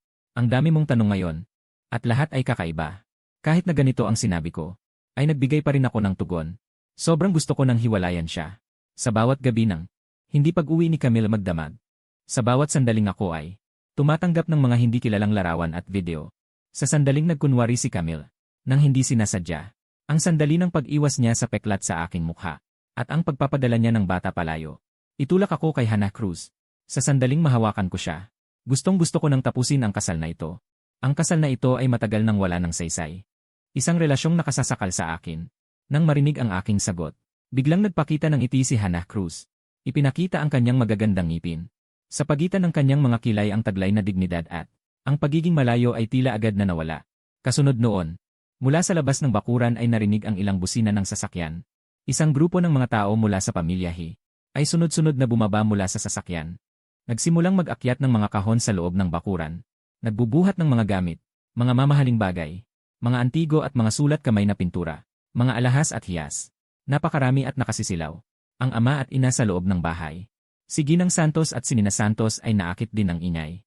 Sunod-sunod silang pumunta sa looban. Hannah Cruz ano ang ginagawa mo? Ang ina ay tumingin sa isang iglap. Napuno ng mga bagay ang kalahati ng looban. Puno ng pagtataka ang mga mata niya. Kahit na ito ay para sa pagtanggap kay Marco. Hindi naman kailangang maghanda ng maraming bagay. Inako, lumingon si Hannah Cruz. Humaharap sa aking mga magulang at kapatid na babae. Na may seryosong tono. Ngayon, samantalang narito ang lahat. At si Marco ay nakauwi na. Nais kong formal na magtapat at mag-propose kay Marco. Ang kanyang mga salita ay nagdulot sa lahat na naroroon na matigilan sa pagkagulat. Ang ina ang unang nakabawi. Masayang-masaya niyang tiningnan si Hannah Cruz. Sa kanyang bahagyang mamula-mulang mga mata ay muling lumitaw ang luha. Siya ay lumaking nakasaksi kay Hannah Cruz. Kaya naman walang pagtutol sa kanyang pagiging manugang ng pamilyang Santos. Walang anumang pagtutol. Si Nina Santos ay ngumiti at mahinang pinalo. Ang balikat ni Hannah Cruz. Ikaw na babae. Pero si Marco ay hindi pa hiwalay sa asawa. Ang mga salitang ito ay nagdulot ng panandaliang katahimikan sa lahat. Pagkalipas ng ilang sandali, ako ang unang nagsalita. Ang boses ay medyo naninikip. Bago ko mahanap ang aking anak. Wala akong isip na mag-isip ng ibang bagay sa ngayon. Muli pagbanggit sa bata. Ang ama ay hindi gaanong emosyonal tulad noong una. Sa halip ay umiiwas sa aking tingin. Ang koneksyon ng ama at anak. Agad kong napansin ang kakaiba sa ama. Tatay, may balita na ba tungkol sa bata? Hindi rin nagplanong itago ng ama. Gusto lang niyang humanap ng tamang oras para sabihin sa akin. Ngayong tinanong na. Sasabihin na niya ang totoo. Nagpadala ako ng mga tao para mag-imbestiga. Sa ngayon, wala pang tiyak na bakas. Ang alam lang ay ligtas na ang bata sa ngayon. Ang tinutukoy mong si Lucas Mendoza ay tila may koneksyon. Itinago ang bata ng napakalihim. Nang malaman na ligtas ang bata, medyo bumaba ang bigat sa aking puso. Kahit papaano, buhay pa siya. Nang makitang kumalma ako, si Hannah Cruz ay tumingin diretsyo sa aking mga mata at nagtanong, Marco, papayag ka bang makipag-engage sa akin? Agad kong nais tumanggi. Hindi pa ako diborsyado. May asawa pa ako.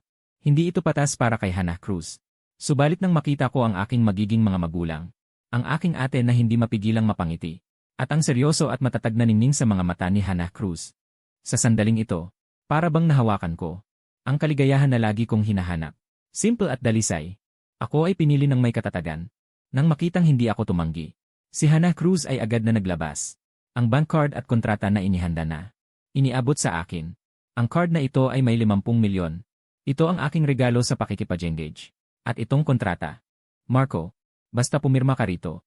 Lahat ng ari-arian sa ilalim ng aking pangalan ay ililipat sa iyong pangalan sa loob ng 3 araw. Hindi kita hahayaan na makaranas ng kahit kaunting hirap. Ang mga salitang ito ni Hannah Cruz ay lubos na nakagalaw sa damdamin ng aking ama at ina. Ang aking ina ay naghahanda palang magsalita. Ngunit pinigilan siya ng aking ama. Kinalagkad niya ang aking ina at si Nina Santos pabalik sa loob ng bahay. Nagiiwan sa akin at kay Hannah Cruz ng espasyo para mag-isa. Pagkatapos ng ilang sandali ng katahimikan, nagsalita ako. Hindi pa ako diborsyado. Basta gusto mong magdiborsyo, may paraan ako para ayusin yon. Pinutol ako ni Hannah Cruz. Tiyak ang tono. At ang aking mukha. May kaunting pagka-inferior ako. Hinawakan ng peklat sa aking mukha. Kahit na ito ay lumiwanag matapos ang paggamot. Ngunit kung titingnan mabuti, nakikita pa rin ang mga bakas.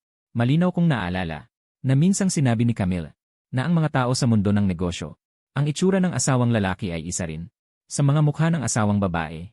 Nang marinig ito ni Hannah Cruz, inangat niya ang kanyang kamay at marahang hinawakan ang aking mukha. Ang kanyang mga daliri ay maingat, na hinahaplos ang peklat na yon. Ang galaw ay napakabanayad. Parang hinahawakan ang isang marupok na kayamanan. Kahit gaano ka pa magbago, hindi kita kailanman tatanggihan. Ang kanyang boses ay napakahina. Ngunit bawat salita ay malinaw. Kung ikaw mismo ay nahihirapan, dadalhin kita sa ibang bansa upang hanapin ang pinakamahusay na doktor na gagamot sa iyo. Tiyak na maibabalik ka sa dati mong itsura.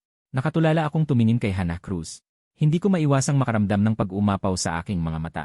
Gaano nakatagal? Gaano nakatagal simula nang may magtrato sa akin ng ganito kahinahon? Hindi nooy nandidiri sa aking peklat. Hindi ako itinuturing na pabigat o kahihiyan.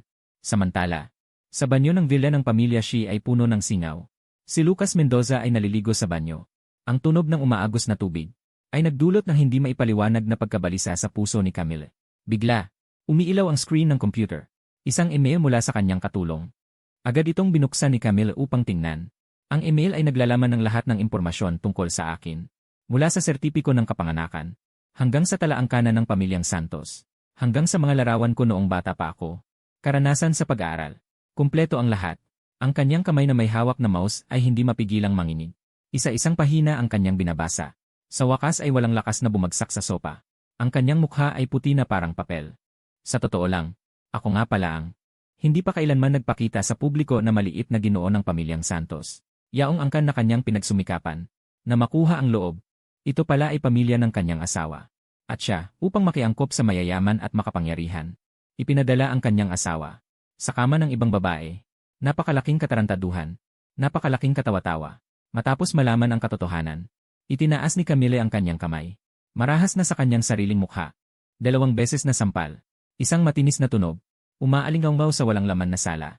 Para sa kanya ako. Kusang loob na pinutol ang ugnayan sa pamilyang Santos. Mula sa proteksyong tulad ng greenhouse, lumipad patungo sa labas na mundo. At siya, ano ang ginawa niya? Pagtataksil, malamig na karahasan, umiiwas sa anak, maging ginawa akong kasangkapan para sa kanyang pakinabang. Dumating na parang alon ang sakit at pagsisisi. Ibinuka ni Camille ang kanyang palad.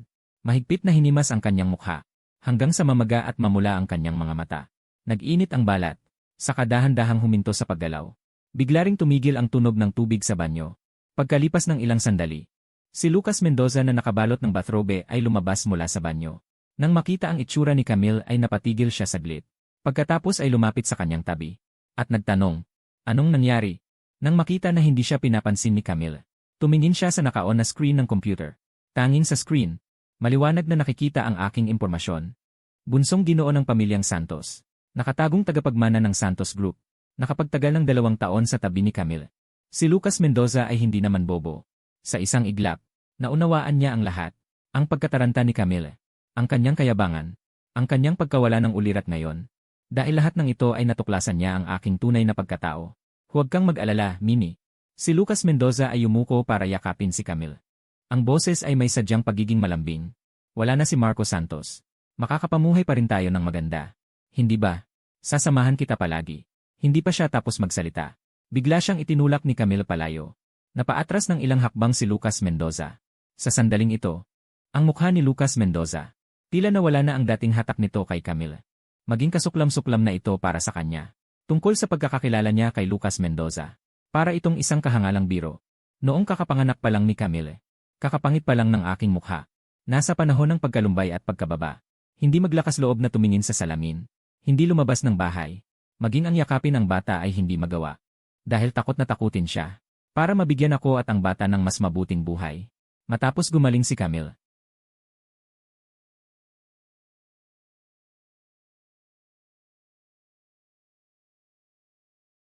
Bilang asawa, ako ay wala ng silbi.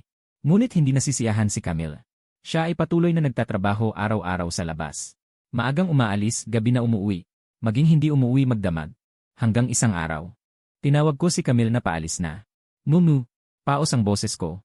May pagkasira ng pag-asa. Araw-araw kang wala sa bahay. Para ba sa trabaho? O ayaw mo akong harapin? Biglang bumigat ang paghinga ni Camille. Sa sandaling iyon, nadama niya na siya ay parang hayop na kasuklam-suklam. Ang asawa ay nagpangit para iligtas siya. Ngunit dahil sa mukhang iyon, siya ay nakaramdam ng pagkasuklam at pag-iwas. Ngunit nang lumingon siya at makita ang aking mukha, tumakas siya ng takot. Ang nakakatakot na peklat. Parang tahimik na sumisisi sa kanyang pagiging makasarili at duwag. Sa inuman noong araw na yon, nakilala niya si Lucas Mendoza. Si Lucas Mendoza ay isang maliit na assistant ng kumpanyang katuwang. Batang-bata pa siya, mahiyain at nahiya.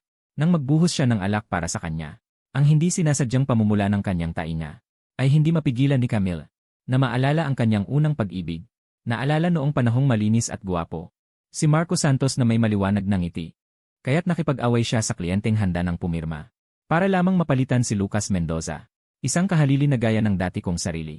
Nitong 2 taon, siya ay lumalabas ng maaga at umuwi ng huli. Minsan ay hindi na umuwi. Ngunit lagi niyang sinasabing ginagawa niya ito para bigyan ako ng mas magandang buhay. Muntik na niyang lokohin ang sarili. Simula pa pala noon, siya ay nagbago na. Naging mapagkunwari at makasarili. Hindi na niya mahal ang lalaking nag-alay ng lahat para sa kanya. Sa kasalukuyan, si Lucas Mendoza na itinulak sa sopa, ay hindi makapaniwalang tumingin kay Camille. Mula noong magkasama sila, si Camille ay laging sumasang-ayon sa lahat ng hiling niya. Sobrang lambing. Bumibili ng mamahaling regalo. Nag-aayos ng trabaho para sa kanya. At inaalagaan siya ng buong gabi kapag siya ay may sakit. Ngunit ngayon, siya ay itinulak niya. At tiningnan ng may pagkasuya. Ang bata. Biglang may naalala si Camille. Bigla niyang hinawakan ang balikat ni Lucas Mendoza. Nanginginig ang pilik mata. Ang boses ay nagugulo at nahihiya. Ibinalik mo sa akin ang bata. Ayaw na siyang makita ni Marco Santos ngayon. Ngunit kung dadalhin ko ang bata, baka may pag-asa pa. Mahal na mahal niya ang bata. Tiyak na lalambot ang kanyang puso. Nahulaan ni Lucas Mendoza ang iniisip ni Camille. Masakit na tumingin sa kanya. Siya nga ay mahal lamang ang Marco Santos na yon. Ako lang ay isang kaawa-awang kahalili. Gusto mong habulin ang pangit na yon? Si Marco Santos, hindi ba? Naging matinis ang boses ni Lucas Mendoza. Bakit? Talagang mahal kita. Yung pangit na yon, bukod sa mas maganda ang pinagmulan niya kaysa sa akin. Saan pa ba siya mas magaling sa akin? Tumahimik ka. Tumahimik ka nga.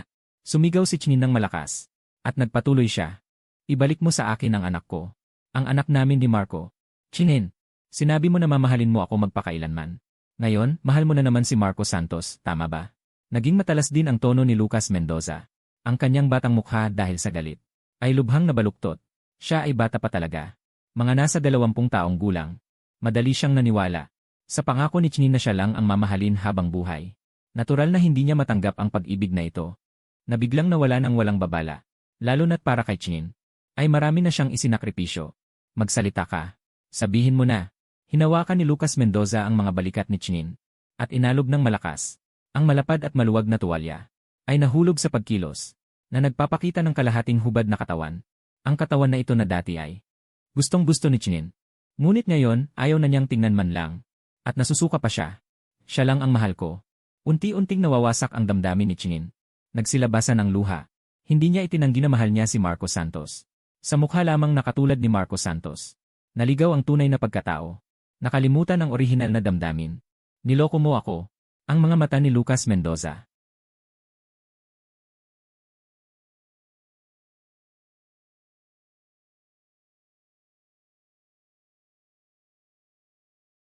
Ang maliwanag na talim sa ilaw ay sumasalamin ng malamig na liwanag.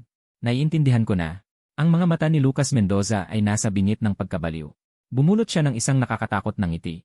Gusto mo lang ng mga pangit. Tama ba? Kung gagasgasan ko ba ang mukha ko? Maging kasintigas ni Marco Santos ang itsura. Saka mo ako mamahalin.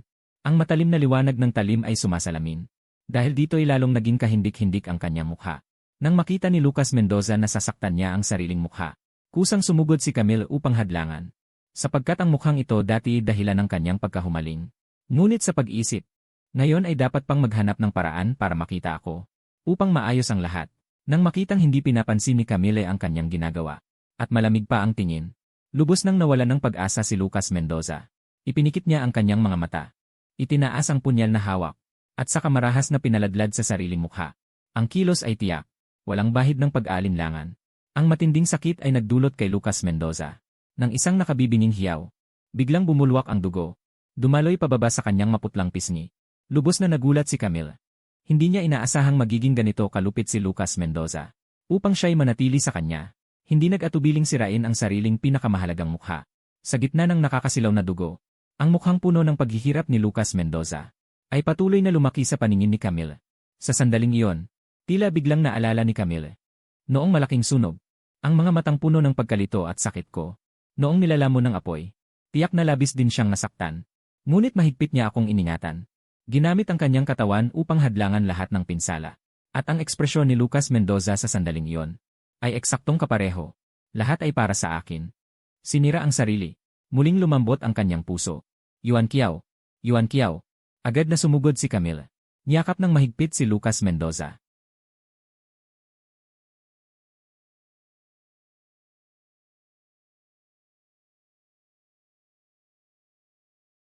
Di alam kung dahil sa takot na giniginaw siya, o sa takot na may makakita sa duguan at kakaibang tagpo. Sa pagtingin sa balisang mukha ni Camille, tila muling nakadama ng kapanatagan si Lucas Mendoza. Mahalaga pa rin ako sa kanya. Mahal pa rin niya ako. Matapos siyang tulungan ni Camille na makasakay sa sasakyan. Dahil sa pagkawala ng dugo at sakit, siya ay nawalan ng malay. Sa ospital, 14 na tahi ang tinahi sa mukha ni Lucas Mendoza. Mula sa kilay hanggang sa panga. Isang nakakatakot na sugat. Parang alupihan na nakadikit sa kanyang mukha. Nang siya ay magising, malabo ang kanyang paningin. Una siyang nakaramdam ng kakaibang pagkabahala. Hanggang makita niya si Camille. Nakaupo lamang malapit sa kama. Saka siya unti-unting napanatag. At least nandito pa siya. Sa oras na yon, si Camille ay nakakunot ang noo. Nakatingin ng mabuti sa kanyang cellphone.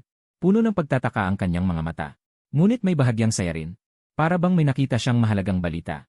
Naramdaman ni Lucas Mendoza sa kanyang instinct na ang bagay na ito ay tiyak na may kinalaman sa akin. Dahil sa panahong ito, ang kayang makapagpabago ng emosyon ni Camille ay ako lamang. Mimi, dinilaan ni Lucas Mendoza ang kanyang tuyo at basag na labi. Tumawag siya sa mahina at paos na boses. Pangalan ni Camille. Nang makita na nagising si Lucas Mendoza, pansamantalang ibinaba ni Camille ang cellphone. Lumapit siya sa kanya. Ang ekspresyon ng kanyang mukha ay kakaibang tahimik. Ang mukha ko. Inangat ni Lucas Mendoza ang kanyang kamay upang hawakan ang sariling mukha. Maingat ang kanyang galaw. Noong kinuha niya ang punyal, hindi siya natakot. Noong ginamit niya ang punyal upang saktan ang sariling mukha, hindi rin siya natakot. Ang tanging nasa isip niya noong mga oras na yon ay kung magkaganoon din ang itsura ko. Gagawin ni Mimi na mahalin ako katulad ng pagmamahal niya kay Marco Santos. Ngunit nang dumampi ang kanyang daliri sa kanyang mukha, makapal na benda, bigla siyang nakaramdam ng takot. Isang takot na tumagos sa kanyang buto. Hindi niya kayang tanggapin ang katotohanan na siya ay nasira ang mukha. Mas hindi niya kayang tanggapin na hindi na siya mamahalin ni Camille. Kung hindi man lang siya mapapanatili ng mukha na ito, ano pa ba ang meron siya? Itinaas ni Lucas Mendoza ang kanyang mukha. Tinitigan ng mahigpit ang mga mata ni Camille. Sinusubukang hanapin sa kanyang titig isang kurot ng awa at pagmamahal. Ngunit wala siyang natagpuan. Wala kundi walang hanggang lamig. Kahit may halong kaunting pandidiri. Tulad ng pagtingin sa isang maruming bagay. Inilabas ni Camille mula sa kanyang bulsa ang isang bank card. Iniabot ito. Walang kahit anong pag-iba sa kanyang boses. 2 milyon ang laman nito. Ibilang na lang itong kabayaran para sa iyo. Huwag ka nang magpakita sa akin mula ngayon. Pagkasabi ng mga salitang ito, banayad na inihagis ni Camille ang bank card. Sa kama ng ospital.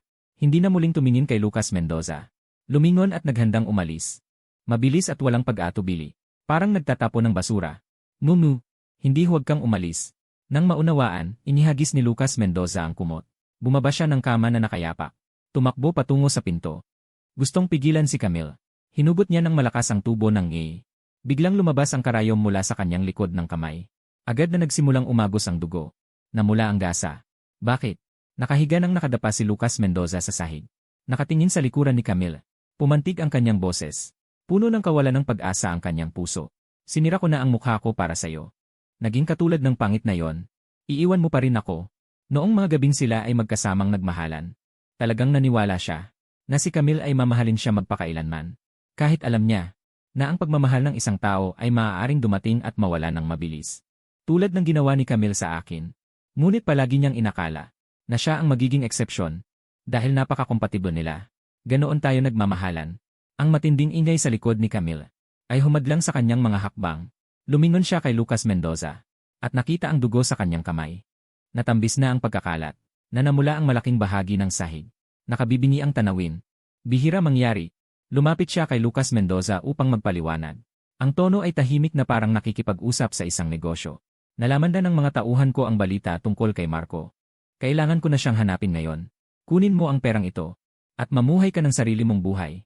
Simula ngayon, huwag na tayong magkita pa. May sarili akong pamilya. Bakit? Namumula ang mga mata ni Lucas Mendoza. Habang nakatitig sa mukha ni Camille, hindi napigilan ang mapait na tawa. Ang tawa ay malungkot. Bakit mo ako ginugulo kung gusto mo lang naman? Ngayon gusto mo na lang umalis. Sinasabi ko sa iyo, Camille. Huwag mong isipin na makakawala ka ng walang pinsala. Ang gulong ng kapalaran ay umiikot. Ang ginawa mo sa akin ngayon ay tiyak na babalik sa iyo ng masama. Kahit na ang kanyang daan sa harap ngayon ay wala nang natitira kundi isang putik. Gusto pa rin niyang hilahin si Camille pababa kasama niya. Kung masakit, sama-samang masaktan. Kung mawasak, sama-samang mawasak. Sabi ni Lucas Mendoza. At inabot niya ang laylayan ng damit ni Camille. Ang dugo kasunod ng kanyang pagkilos ay nag-iwan ng mahabang bakas sa sahig. Nakakatakot na makita. Ang nurse na nakaduty ay dumaan at nakakita nito. Nagmamadaling pumasok sa silid. Ilang tao ang nagtulungan na buhatin si Lucas Mendoza. At ilagay siya sa kama. Siya ay nagpupumiglas. Parang sugatan na hayop. Sinamantala ni Camille ang pagkakataon at mabilis na umalis. Hindi na lumingon pa. Batay sa balita mula sa katulong. Nag-book na si Camille ng pinakamalapit na flight patungong ibang bansa. Isinama ako ni Hannah Cruz. Sa ibang bansa, gamutin ang peklat sa mukha.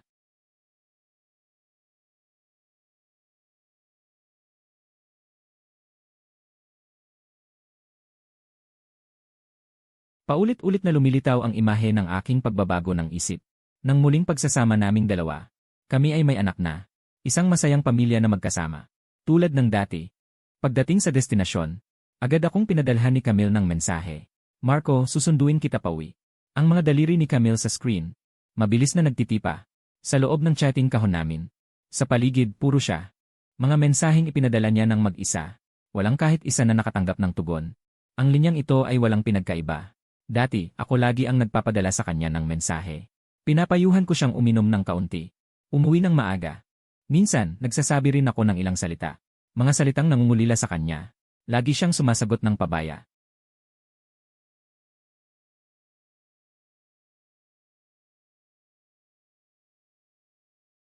Laging walang sumasagot. Bumuntong hininga siya, gaya ng inaasahan.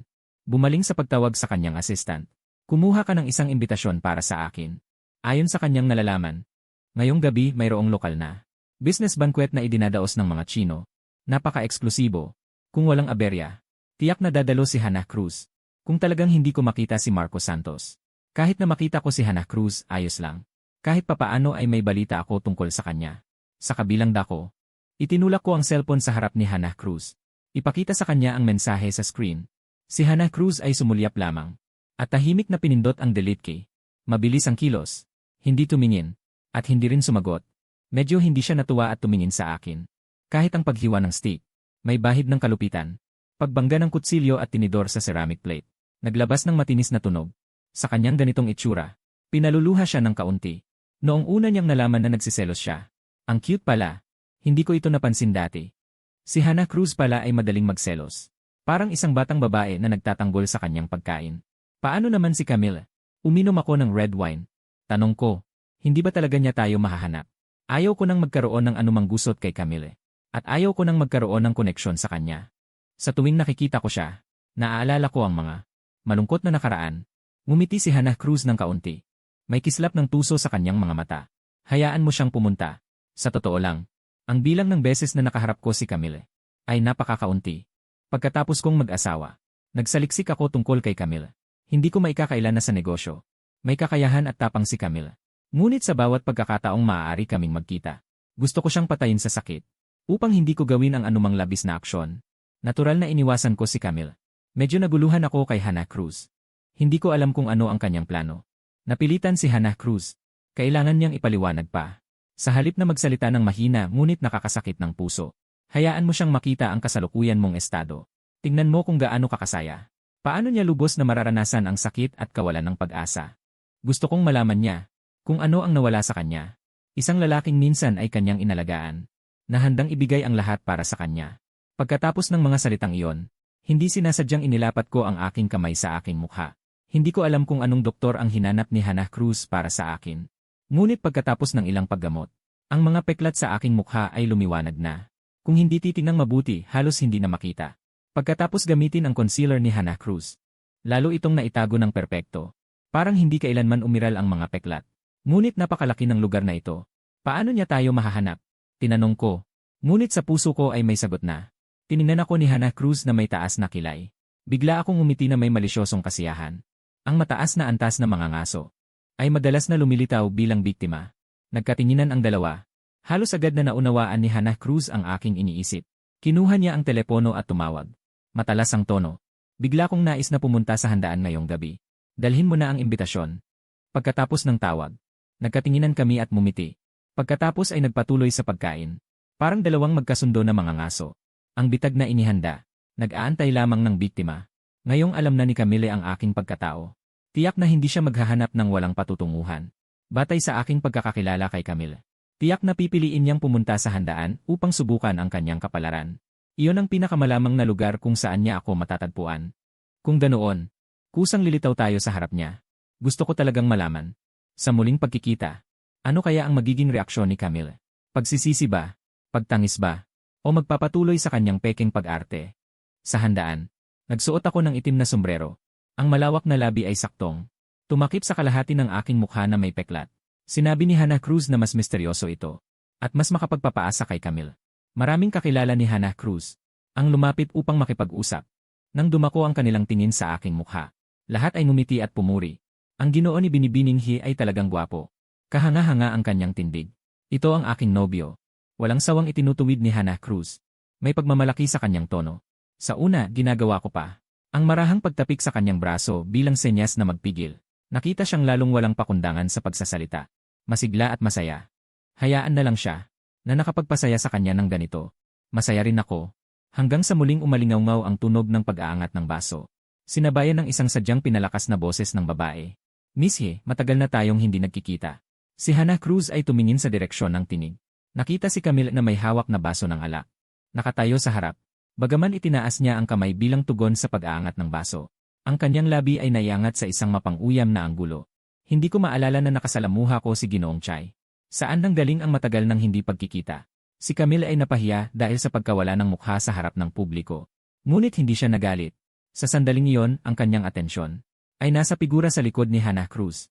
Simula nang malaman niya ang aking tunay na pagkatao. Natural na alam niya ang ugnayan ng taong nasa harapan at ako. Kababata. Muntik nang mag-engage. Ngunit iniwan ko siya sa kalagitnaan. Hindi niya inaasahan na siya mismo, sa kanyang pagsisikap, ay itinulak ang asawa kay Hannah Cruz. Akala niya ay magsasakripisyo siya ng kasal kapalit ng pakinabang. Ngunit hindi niya inaasahan na siya mismo ang nagdala ng asawa. Sa mga bisig ng dati niyang kasintahan. Napakalaking kabalintunaan. Marco, ayaw mo bang uminom kasama ko? Napahinto si Camille. Sadyang binigyang diin. Bilang Ginoong Santos. Noong sinabi niya ito, pilit niyang pinipigilan ang panginginig ng kanyang boses. Ngunit nahuli pa rin ito ni Hannah Cruz at ako. Ang tinig na yon ay may pagkagulat, may pagsisisi, at may kaunting pag-atubili. Nang makitang nakilala na niya ako, hindi na ako nagtago pa. Dali-dali akong kumuha mula sa tray ng nagdaraang waiter, ng isang kopita, at mumiti habang lumalapit sa tabi ni Hannah Cruz. Bahagyang inihilig ko ang baso upang sumalubong kay Camille. Isang mahinang tining ang narinig, malinaw at kaaya-aya. Parang binasag nito si Camille. Ang huling pag-iinat sa isip. Talagang ang kasama na niya si Hannah Cruz. Napaka-natural. Napakaayos ang pagkakaintindihan. Sa buong daan, siya ay hindi mabilang na beses na nag-isip ng eksena ng pagkikita muli. Marahil ay iyak siya at hihingi ng tawad para manatili ako. Marahil ay magiging hysterical at susubukang kunin ako pabalik. Ngunit sa sandaling ito, nakatayo talaga sa harap ng kabila. Siya ay mas kalmado kaysa sa inaakala. Sa totoo lang, gusto lang niya akong makita ng isang beses. Dahil simula pa noong nag-ibigan kami, hindi kami nagkahiwalay ng higit sa 3 araw. Ngunit ngayon, isang buong linggo na kaming walang komunikasyon. Matapos mag-clink ng baso ang dalawa, si Hannah Cruz ay tahimik na humakbang pasulong ng kalahating hakbang. Inilagay ako sa likod niya para protektahan. Alam na alam pero nagtatanong pa. Si Camille ay dumating para pag-usapan ang kolaborasyon. Dumating ako para sunduin ang asawa ko pauwi. Ang tingin ni Camille ay diretsyo sa akin. Ang salitang asawa ay may nakakasilaw na pahiwatig ng pagmamay-ari. Parang pinapaalala kay Hannah Cruz ang aking pagkakakilanlan bilang may asawa. Ang tawag na ito ay nagpadilim ng mukha ni Hannah Cruz. Naging malamig ang kanyang mga mata. Napansin ko ang pagbabago ng kanyang emosyon. Bago siya magsalita, hinawakan ko ang kanyang braso. Ako mismo ay humakbang pasulong at direktang tumingin kay Camille at nagsabi, "Dahil nabanggit mo ito, humanap tayo ng oras para gawin ang proseso ng diborsyo. Ang karapatan sa pag-aalaga ng bata ay akin. Pagbalik mo sa bansa, pakiusap ibalik ang bata sa akin sa unang pagkakataon." Diborsyo. Hindi na mapanatili ni Camille ang kanyang panlabas na kalmado. Ang kanyang boses ay hindi mapigilang tumaas. Nagulat na nakatingin sa akin. "Marco, alam mo ba kung ano ang sinasabi mo? Lasing ka ba?" Ang mga bisita sa paligid ay naghagis ng mausisang tingin. Naramdaman ni Camille ang pagsusuri ng marami. Agad niyang binabaan ang kanyang boses. Sinubukan niyang lumapit at hawakan ang kamay ko. "Ilang taon na tayong kasal. Paano mo masasabing diborsyo na lang? May anak pa tayo." Dahil matino ang isip ko, hindi ko nakakalimutan ang mga ginawa mo. Kaya gusto kong magdiborsyo. Sa aking isipan, sumaglit ang mga imahe mula sa mga anonimong larawan. Ang eksena ng pagkakagulo ni Camille at Lucas Mendoza nagdulot sa akin ng isang pisyolohikal na pagduduwal. Ang tingin ko kay Camille ay napuno ng walang pagkukunwaring pandidiri. "Nandidiri ako sa'yo. Hindi ako pumapayag." Biglang sabi ni Camille. Matalim ang boses. "Tayo ay nagmamahalan ng sobra. Hindi mo ako maaaring gawin ng ganito. Alam kong mali ako. Marco, bigyan mo pa ako ng isang pagkakataon." Wala akong gana na makipagtalo pa sa kanya. Ngunit marahang hinawakan ni Hannah Cruz ang aking kamay. At sinabi kay Camille. Ang tono ay kalmado ngunit hindi mapag-aalinlanganan. "Huwag ka nang makulit. Pagdaan ng ilang panahon, pumayag kang makipaghiwalay. Tara na." Pagkatapos ay hinila niya ako palabas ng club.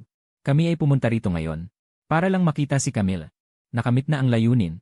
Kaya hindi na kailangan manatili. Pagkalabas lamang namin ng pintuan, narinig namin ang sigaw ni Camille sa likod. "Tumigil kayo. Ipaliwanag niyo ang lahat." Tumigil si Hannah Cruz. Tumingin kay Camille na hinal na humahabol. Sa kanyang loob ay may kakaibang kasiyahan. Kaya lalong hinigpitan ang pagkakahawak sa aking kamay. Magkadikit ang mga daliri. Walang puwang ang pagkakalapit. Ito ay pangangaliwa. Nanigas si Camille na nakatitig sa magkahawak nilang kamay. Halos lunukin siya ng selos. Nanginginig ang boses dahil sa galit. "Binibininghi. Sigurado ka bang gusto mong maging pangatlo?" Umiti ako ng mahina. At naunang magsalita. Sa halip na manukso, ang kahulugan ng pangangaliwa, mas alam ni Presidente Camille kaysa kanino man. Dahil nakipagtalikan na kay Lucas Mendoza. Sabi ko'y panandalian lang na pagkabulag. Ngunit sa pagitan natin, tumigil ako saglit. Tumingin kay Hannah Cruz. Malumanay ang aking mga mata. Malinis at walang bahid. Sabihin mo na. Hindi ko na pinansin ang nasa likod. Sabay kaming umalis ni Hannah Cruz. Matatag ang mga hakbang. Naiwan si Camille na nakatulala. Ang kanyang anino'y hinatak ng dilim. Mahaba at nakakaawa. Parang isang inabandunang estatwa. Pagbalik sa kotse, saka ko lamang pinakawalan ang aking damdamin. Hinubad ang malapad na sombrero. Naglantad ng mga matang puno, ng pagod at lungkot. Kahit sa harap ni Hannah Cruz, hindi ko lubusang maitago ang sakit sa puso.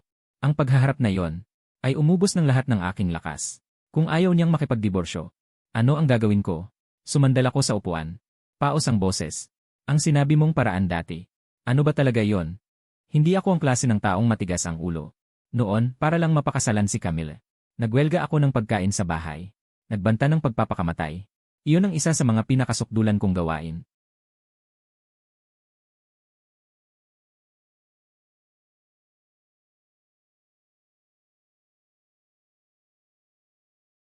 May kasiyahan sa aking puso.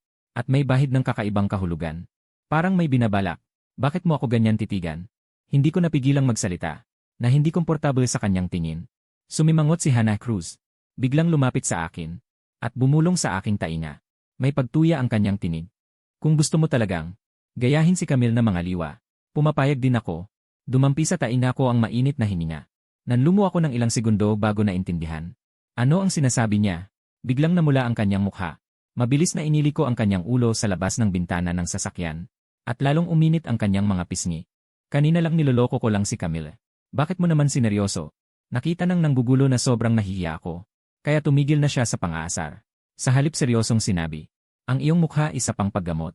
Ay maibabalik na sa dati. Tungkol sa diborsyo, huwag kang mag-alala. Papipirmahin ko siya ng kusang loob.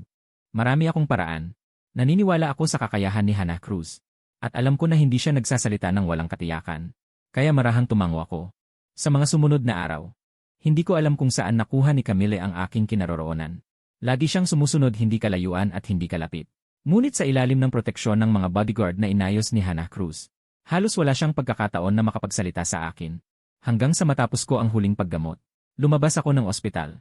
Biglang bumuhos ang malakas na ulan sa labas. Nagbigay ng utos si Hannah Cruz na nagpapahiwatig ng remote control sa loob ng sasakyan. Sa wakas ay nakahanap si Camille ng sandaling pagkakataon. Ngayong araw hindi ako nagsuot ng sombrero. Ang buong mukha ko ay lubusang nakalantad. Malinaw na nakita ni Camille. Ang balat ng aking mukha ay makinis at malambot. Ang mga peklat na minsan ay kinainisan niya, ay halos nawala na. At bumalik sa hitsura na ikinagulat niya noong unang pagkikita. Natulala siyang tumingin sa mukhang iyon. Ang kanyang isip ay hindi sinasadyang lumipad pabalik ilang taon na ang nakalipas. Marco, sumugod siya sa harap sa kabila ng ulan. Hindi na mamalayang iniunat ang kanyang kamay upang harangan ang ulan para sa akin. Tulad noong tayo ay nagmamahalan. Ngunit ngayon sa pagbabalik tanaw, noong mga panahong iyon hindi naman talaga siya nagtanggol sa akin kahit isang patak ng ulan. Tulad ng aming kasal, ay matagal ng basang-basa at malamig. Tahimik akong umatras ng kalahating hakbang. Malamig na titig sa kanya. Walang kahit anong init. Bakit hindi ka pa umuwi sa sarili mong bansa? Ayon sa kanyang nalalaman, kamakailan monopolyo ni Hannah Cruz ang maraming negosyo ng pamilya Zhu. Maraming empleyado ng kumpanya ng Chai ang nagbitiw. Ang mga proyekto ng kooperasyon ay sunod-sunod na nabigo. Ang sirkulasyon ng pondo ay nahihirapan. Kung hindi agad babalik si Camille upang mamuno, malamang ay hindi natatagal si Chai Shai. Gusto kitang iwi. Puno ng pagmamahal ang mga mata ni Camille. Kung 2 taon pa lamang ang nakaraan, malamang ay naantig na ako at pinatawad ang lahat niyang kasalanan. Ngunit ngayon, iba na ang lahat. Tahanan, isa akong malamig na ngiti. Sa panahong ito, ang imahe ng pagkuha sa aking anak ay paulit-ulit na naglalaro sa aking panaginip gabi-gabi. Sumisigaw ako ng walang pag-asa. Ang malamig na mukha ni Camille. At ang mapang-uyam na pang-insulto ni Lucas Mendoza. Bawat eksena ay nakaukit sa aking puso. Nang banggitin ang bata, biglang nagdilim ang mukha ni Camille. Iniabot niya ang kanyang kamay. Sinubukan niyang manumpa. Tiyak kong makikita ko ang bata at yakapin. Bago pa man matapos ang kanyang salita, biglang umalingaw-ngaw ang isang malakas na kulog sa langit. Biglang natigilan si Camille. Ang mapait kong ngiti ay lalong naging mapait. Sa sandaling iyon, isang mainit na kamay ang marahang humawak sa aking balikat. Tara na. Malumanay ang tono ni Hannah Cruz. Hindi man lang tumingin kay Camille. Nang dumaan sa tabi ni Camille, sinadya niyang ibunyag ang kanyang itineraryo ng gabing iyon. Ang flight sa gabi ay naantala ng kalahating oras. Maaari kang magpahinga ng mas matagal bago umalis. Matapos umalis ang dalawa, parang biglang may naalala si Camille. Mabilis niyang kinuha ang kanyang telepono at nag-book ng sarili niyang tiket. Ang kalagayan ni Chai Chai. ay mas malala kaysa sa inakala ni Camille. Inakala niya na basta't makabalik siya sa oras sa kanyang trabaho, malalampasan niya ang krisis na ito. Ngunit batay sa kasalukuyang sitwasyon, ang kumpanya ay halos nasira na at naging isang walang laman na balangkas. Ang core team ay naagaw. Ang mahahalagang kliyente ay sunod-sunod na kumalas. Ang cash flow ay nasa sukdulang pag-igting. Pagka-uwi, si Camille ay hindi nakatulog ng isang araw at isang gabi. Halos mabunot na niya ang lahat ng kanyang buhok. Subalit hindi niya naisip ang paraan upang malutas ang problema sa maikling panahon. Ang mga kasosyong dapat sana ay tumulong sa kanya. Parang may nag-utos sa kanilang lahat. Iniiwasan ang kanyang mga tawag. Hindi sinasagot. O kaya'y sinasagot ng pabalang at ibinababa agad. Inilabas ni Camille ang halos lahat ng kanyang liquid assets. Ngunit para sa kasalukuyang kumpanya, ang perang ito ay patak lamang sa karagatan. Maging ang sweldo ng empleyado ay halos hindi na mabayaran. Habang siya ay nasa kawalan ng pag-asa, halos sumusuko na. Biglang tumawag si Hannah Cruz. "And Chai." Ang boses sa telepono ay kalmado at malayo. May bahid ng bahagyang panlilibak. "Sa palagay ko kailangan mo ng tulong ngayon." Alam ni Camille ang intensyon ni Hannah Cruz. Ito ay para bitawan niya. At tuluyang iwan ako. Ngunit sa harap ng kaligtasan ng kumpanya, sa harap ng kanyang pinaghirapan sa loob ng maraming taon, na malapit ng masayang, hindi niya talaga kayang tanggihan. Pagkatapos mag-set ng meeting place, tumayo si Camille at lumabas. Mahina ang mga hakbang, parang natapakan ang bulak. Pagkalipas ng kalahating oras, sa isang eleganteng tea house, nakaupo silang magkaharap. Mukhang nasa magandang mood si Hannah Cruz. Ang kanyang mga mata at kilay ay may bahagyang ngiti. Ito ang kumpiyansa ng isang nanalo. Pagkaupo, automatikong tumingin sa paligid si Camille. Umaasa pa rin siya na baka ako ay lilitaw. Huwag nang hanapin. Wala siya rito. Walang awang sinira ni Hannah Cruz ang kanyang pag-asa. Uminom ng tsaa. Ayaw kanyang makita. Napahiyang ibinalik ni Camille ang kanyang tingin. Ang kanyang tingin kay Hannah Cruz, hindi na tulad ng dati na pilit na pabor. Sa halip ay may bahid ng hinanakit at lamig. Hindi ko pa narinig si Miss He na may gusto sa pagnanakaw ng pag-ibig. Bakit mo ginagawa ang lahat ng ito? Para lang ipaghiganti ang pagnakaw mo kay Santos Marco. Nang marinig ang mga salitang si pagnakaw ng minamahal, biglang umiti si Hannah Cruz. Puno ng pang-inis ang kanyang ngiti. Siya at si Santos Marco ay magkaibigan mula pagkabata. Kung sasabihin man na may isang tao sa kanilang dalawa na nang-agaw ng minamahal ng iba, tiyak na hindi siya yon. Siya ang nauna talaga. Ngunit ang mga salitang ito ay hindi sinabi ni Hannah Cruz. Inilapag lamang niya ang kanyang tasa at mahinahong kumuha mula sa kanyang bag ng 2 dokumento. Inilatag niya ang mga ito at inihagis sa harap ni Camille. Ang isang ito, ang kanyang daliri ay bahagyang kumatok sa isa sa mga dokumento. 2 beses na naglabas ng matinis na tunog. Ito ay isang kasunduan sa pamumuhunan.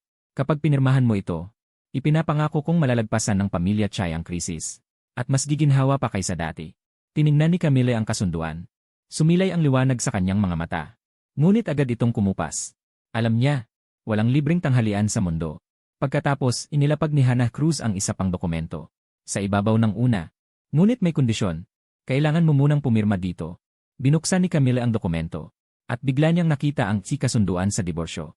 Ang malalaking titik ay agad na pumasok sa kanyang paningin. Sa pinakailalim, ay ang pangalan ko na pinirmahan ko na. Ang maayos at magandang sulat kamay, ay biglang nagbalik kay Camille sa kanyang mga taon sa kolehiyo.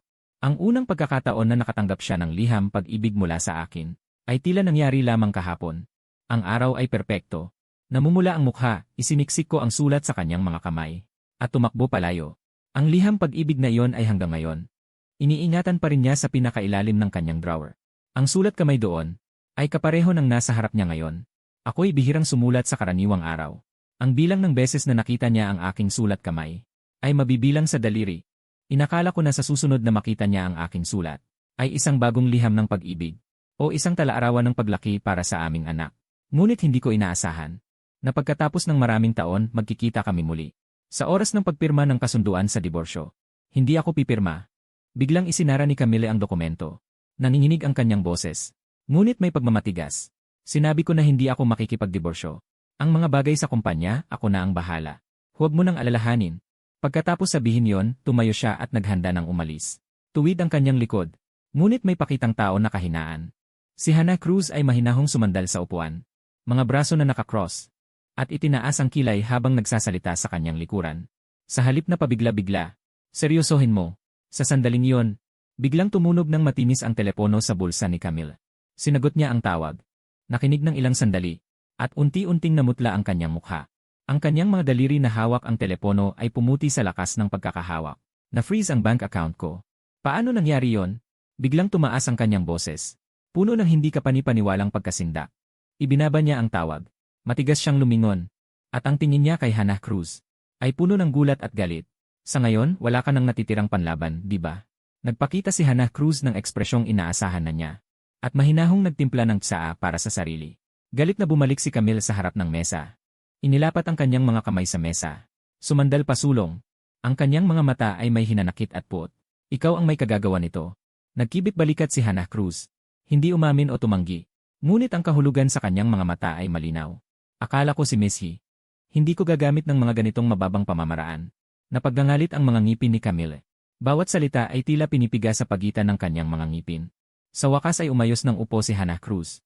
Kumuha siya ng mamahaling pluma mula sa kanyang bag. Maingat niyang binuksan ang takip ng pluma. Marahan niyang inilapit ito sa harap ni Camille. Itinaas niya ang kanyang kamay at gumawa ng kilos na pakiusap. Hindi ko sinabi na ako ay napakabuti. Umiti siya ng bahagya. Ngunit ang kanyang mga mata ay malamig. Nakalimutan na ba ni General Manager Chai? Gusto ko pa ang mga lalaking may asawa. Ang mga salitang ito ay parang malakas na sampal. Matinding sinampal ang mukha ni Camille. Sandali siyang natahimik. Namula ang kanyang mukha. Ngunit hindi siya makasagot. Hindi na siya tumugon. Sa halip nakatitig siya sa dalawang dokumento sa harap niya. Walang laman ang kanyang mga mata. Mahal niya ako. O sa halip. Mahal niya ang pagkakakilanlan bilang binata ng pamilyang Santos. Lahat ng maibibigay nito. Ngunit hindi rin niya kayang panoorin. Ang kanyang maraming taong pagsisikap. Ang kumpanyang iyon na mula sa wala ay naitatag. Ang kumpanyang pinaglaanan niya ng di mabilang na lakas. Naganap na babagsak. Hindi rin binadali ni Hannah Cruz. Sa halip siya ay nagpatuloy sa pag-inom ng tsaa. Parang pinapanood niya ang isang nakakatuwang palabas. Ang isang tasa ng tsaa ay dahan-dahang naubos. Medyo namula na ang mga mata ni Camille. Ngunit mula sa bahagyang panginginig ng dulo ng kanyang daliri na dahan-dahang umabot sa pluma. Nahulaan na ni Hannah Cruz ang sagot. Pipirmahan ko. Marahang binigkas ni Camille ang dalawang salitang ito. Ang boses ay parabang isang buntong hininga. Bitbit ang walang katapusang pagod at pagpayag. Pagkatapos, mabilis niyang kinuha ang pluma. Halos nakapikit ang mga mata. Pinirmahan ang kanyang pangalan sa kasunduan ng diborsyo. Ang sulat ay magulo. May lakas ng pagtutol. Maingat na sinuri ni Hannah Cruz ang dokumento. Matapos kumpirmahing walang pagkakamali. Lalo pang lumawak ang ngiti sa kanyang mukha. Iyon ay ngiti ng buong tagumpay. Masaya ang pakikipagtulungan. Inipon niya ang mga dokumento. Bumalik sa negosyo ang tono ng kanyang boses. Ang bayad ay ilalagay sa loob ng 3 araw. Sa account ng inyong kumpanya. Sana ay malampasan ng inyong kumpanya ang pagsubok. Pagkatapos sabihin ang mga formal na salitang iyon, tiningnan ni Hannah Cruz ang lubos na sawing palad. Para bang biglang inalis. Lahat ng makasariling pag-iisip. Bigla siyang natawa ng mahina. Tumayo siya. Nang dumaan sa tabi ni Camille. Bahagya siyang yumuko. Gamit ang boses na tanging silang dalawa ang makaririnig. Salita sa salita niyang sinabi. Camille, ang pag-ibig mo ay ganito lang pala. Matapos makuha ang pinirmahang kasulatan ng diborsyo. Ang unang ginawa ni Hannah Cruz ay hilahin ako upang pumunta. At bumili ng mamahaling singsing pangkasal. Nagmamadali siyang pumunta sa pamilyang Santos. Parang hindi na siya makapaghintay kahit isang saglit. Ang lahat ay umusad ng mas pabor kaysa inaasahan. Ang kasal nilang dalawa ay napakaapura. Ngunit tila perpektong napagdesisyonan. Sa susunod na buwan na, gusto ko sanang ipagpaliban ang kasal. Kahit hanggang sa mahanap ang bata. At maging tunay na payapa ang kalooban. Ngunit si Hannah Cruz ay mabilis at determinado. Nagdaos siya ng press conference nang hindi makapaghintay. Sa press conference, harap sa kumikislap na mga ilaw na nakakasilaw. At pumipigil sa pagmulat ng mga mata. Mapagmalasakit niyang itinaas ang kanyang kamay upang protektahan ako. Ang kanyang mga mata ay puno ng pag-aalaga. Ang tagpong ito ay nakuhanan ng maraming media. Libu-libong larawan ang sumakop sa loob ng 3 sunod na araw. Sa mga pahinang headline ng negosyo at entertainment. Pag-isang dibdib ng He at Santos. Isang marangyang piging. Magkaibigang musmos sa wakas ay naging mag-asawa. Nagpatuloy ang magandang kwento ng muling pagtatagpo. Ang mga titulo ay sunod-sunod na pinalalaki. Tumayo ako sa tabi niya. Tumayo ako sa tabi niya. Suot ang kanyang personal na piniling custom na suit. May angkop ngunit matigas na ngiti sa kanyang mukha. Ang mga flash ay nagdulot sa akin ng kaunting hindi komportable. Ngunit mahigpit na hinawakan ni Hannah Cruz ang aking kamay. Nagbibigay ng init at lakas. Alam ko, ginagawa niya ito sa ganitong paraan. Upang ipahayag sa buong mundo ang aking pagbabalik. At tuluyang putulin ang ugnayan namin ni Camille. Ang huling posibilidad. Samantala, natanggap din ni Camille ang napagkasunduang bayad. Ang kanyang kumpanya ay pansamantalang nailigtas. Nakahina ng maluwag. Ngunit ang kanyang minamahal ay wala nang pagkakataong makabalik sa kanyang tabi. Si Camille ay nagsimulang uminom araw-araw sa bahay upang lunurin ang kalungkutan. Ang malaking mansyon ay walang laman at malamig. Madalas siyang umiiyak habang tinitingnan ang ilang natitirang larawan ng siya at si Marco Santos. Ang pagsisisi ay parang ahas na ngumunguya sa kanyang puso. Hanggang isang araw, biglang may mariing kumatok sa pintuan. Ang dumating ay si Lucas Mendoza. Pagkapasok sa silid, dahan-dahang tinanggal ni Lucas Mendoza ang kanyang maskara at sombrero. Nagpakita ng isang nakakahindik na peklat na tumatawid sa kanyang kaliwang mukha. Ang mga tahi ay parang alupihan. Nakadapo sa kanyang dating magandang mukha. Nakakatakot at kasuklam-suklam. Kayo ay hiwalay na. Tinitigan niya si Camille. Ang kanyang mga mata ay puno ng pagkahibang at galit na komplikadong damdamin. Ngayon ba tayo pwedeng magpakasal? Sa mga araw na ito, hindi siya nakakita ng kahit isang beses kay Camille. Mag-isa sa malamig na silid ospital. Tiniis ang mahabang panahon. Ang sakit sa mukha ay hindi kasing lalim ng sakit sa puso. Habang sa kanyang puso ay galit na galit. At napupuot sa pagbangon ni Camille. Kasabay nito ay hindi mapigilang manabik ng sobra. Ang kontradiksyong ito ay halos magpabaliw sa kanya. Tamad na tiningnan ni Camille si Lucas Mendoza. Ang kanyang tingin ay nasa peklat sa mukha nito. Sandaling natigil sa peklat. Nagkaroon ng bahagyang pagkasuklam na hindi madaling mamalayan. Agad na lumayo. Hindi niya sinagot ang kanyang tanong.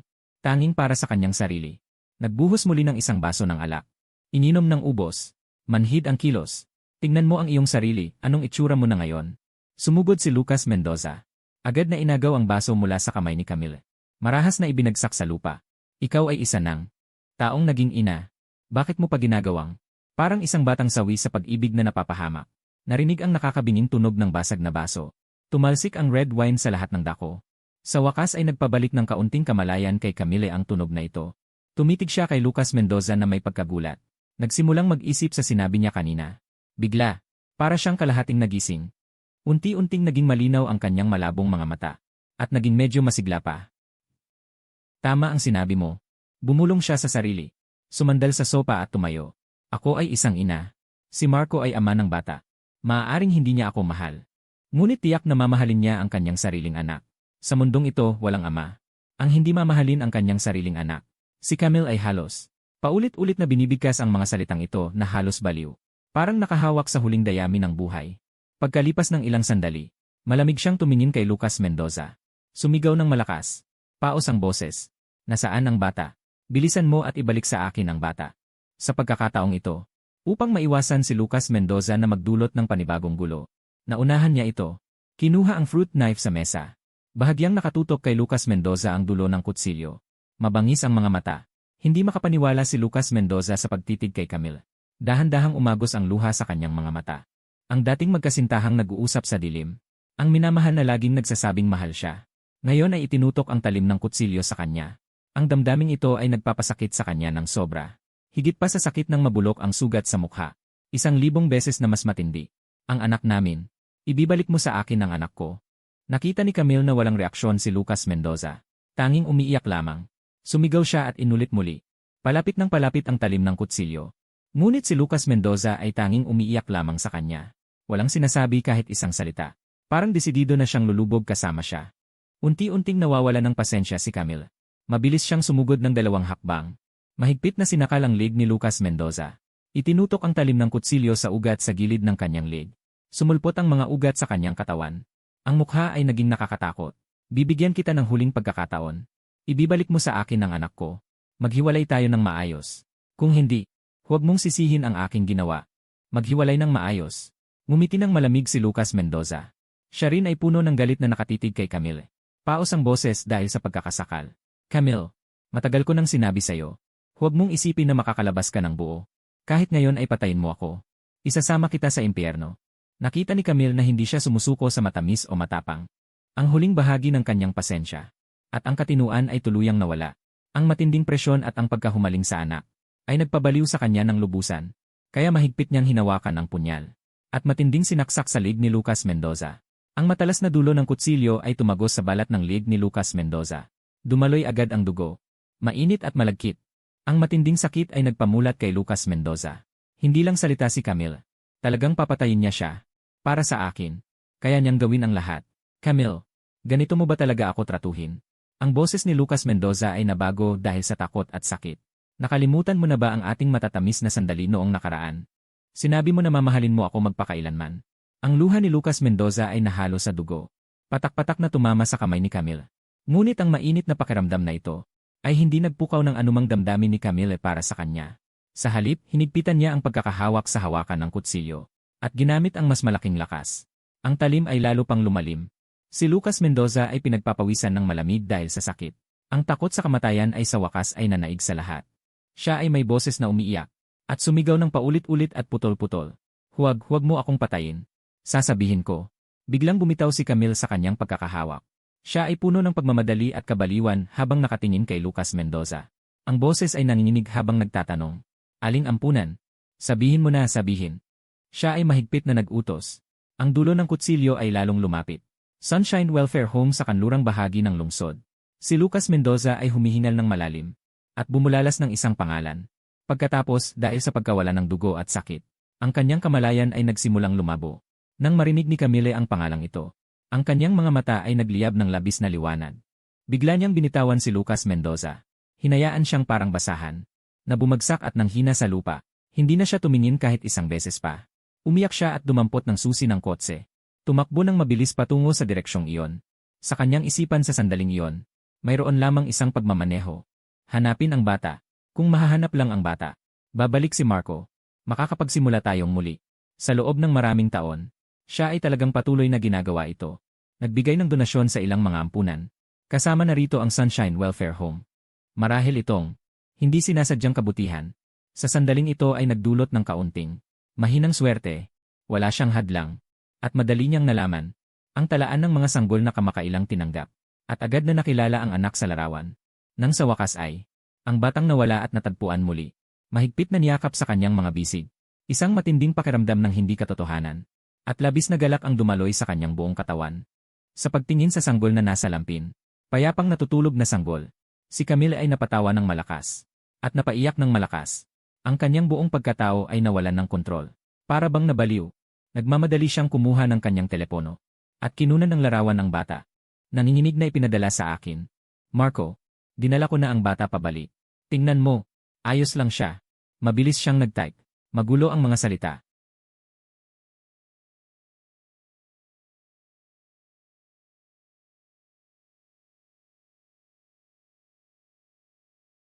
Mula nang mawala, ang pamilyang Santos ay gumamit ng maraming koneksyon at resources. Halos halughugin ang buong lungsod. Binagtas ang bawat sulok. Ngunit wala silang natagpuan. Ngayon, si Camille ay napakadali. Natagpuan ang bata. Ito ay nagpatunog ng alarma sa aking puso. Sa kanyang mga salita, nagkaroon ako ng likas na pagdududa. Ito ba ay isa pang bitag? Agad na ikinuwento ni Camille ang buong detalye ng pangyayari. At kinunan pa ng larawan, ang karatulan ng ampunan, at ang loob ng lugar. Nakita ko ang ipinadala niya. Pangalan ng ampunan, Sunshine Welfare Home. Bigla akong naliwanagan. Isang pait sa aking puso. Ang ampunang ito ay ilang taon na ang nakalipas na may ilang mga negosyong hindi gaanong kaalyado ng pamilyang Santos. Magkasamang nag-donate upang itatag. Noong panahong iyon, ang pamilyang Santos ay dahil sa mga alitan sa mga angkan na iyon, ay hindi lumahok sa donasyon. Ang relasyon ay laging napakaselan. Nang maglaon, nagkaroon ng iskandalo ang direktor. Bagaman ang balita ay mahigpit na pinigilan. Ngunit sa loob ng business circle, ang mga matataas, ay matagal nang kumakalat ang chismis, upang maiwasan ang masangkot sa kontrobersya, at upang hindi palalain ang alitan. Ang pamilyang Santos ay lalo pang sadyang lumayo sa ampunang ito. Lahat ng paghahanap ay sadyang umiwas doon. Dahil dito, sa pagkakataon, ay nawala ang mahalagang susi sa paghahanap sa bata. Parang nagbiro ng malupit na biro ang tadhana. Puno ng pait ang aking puso. Bagaman pinili kong maniwala na si Camille ay hindi nagsinungaling ngayon, ngunit ang pakiramdam ng kawalan ng lakas na niloloko ng tadhana ay nagpaparamdam pa rin sa akin ng pagod at kabalintunaan. Mabilis akong nagpadala ng address ng isang restaurant. Sa masigasig na pananalita, hindi mapag-aalinlanganan. Ihatid mo ang bata dito. Ngayon na nakikita ang maikling mga salitang ito, nag-alab ang pag-asa sa puso ni Camille. Inakala niya na sa wakas ay nanghina na ako. Handa na siyang bigyan ng pagkakataon. Maingat niyang binalot ang bata. Puno ng pag-asa na nagtungo sa itinakdang lugar. Sa daan, hindi niya namalayang nakangiti ang kanyang mga labi. Sa isipan ay mga larawan ng muling pagsasama. Masayang eksena ng pamilya. Gayunpaman, nang dumating siya sa pintuan ng itinakdang restaurant, mula sa gilid, isang nawawalang truck ay mabilis na patungo sa kanya. Biglang umalingaw ang nakakabinging busina. Wala pa siyang oras para magreaksyon. Isang matinding sakit na umiikot ang mundo ay bumalot sa kanya. Malakas na tunog ng banggaan. Tunog ng basag na salamin. Tunog ng baluktot na metal na naghalo. Nang muli siyang magkamalay ng kaunti, natagpuan ko ang aking sarili na nakulong sa isang deformadong sasakyan. Nakahiga sa isang lawa ng dugo. Masakit ang buong katawan. Hindi maigalaw. Buong lakas niyang sinubukang ipihit ang ulo upang tumingin sa upuan ng bata sa tabi ng driver. Ngunit parang nanlalambot ang leg. Hindi na tuluyang maigalaw. Kinailangan niyang dahan-dahang ilipat ang kanyang mga mata. Sa pamamagitan ng basag na bintana, malabo niyang nakita ang maraming taong nagtipon-tipon. Bahagya lang. Malabo at anino lamang. Narinig niya ang usapan ng mga tao sa paligid. Ang mga boses ay papalapit at lumalayo. Kasalanan nito. Napakaliit na bata. Wala na ng ganitong paraan. Parang walang hininga. Ang ina ay tila buhay pa. Tawagan ng ambulansya.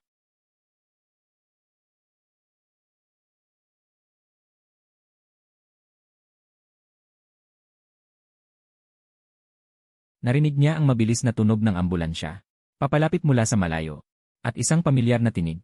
Ang hiyaw ng isang lalaking nagpapasakit sa kanyang puso. Tila nagmumula sa napakalayong lugar. Anak. Ang aking anak. Pagkagising pagkatapos ng 10 taon. Sa labas ng bintana, ang gabi ay malalim.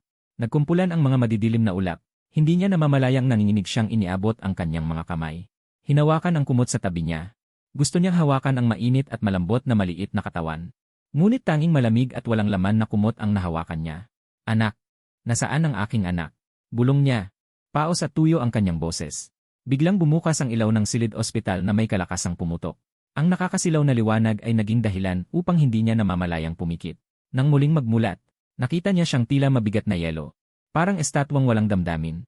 Tahimik na nakatayo sa pintuan. Ang mga mata na dati ay puno ng paghanga at pag-ibig para sa kanya.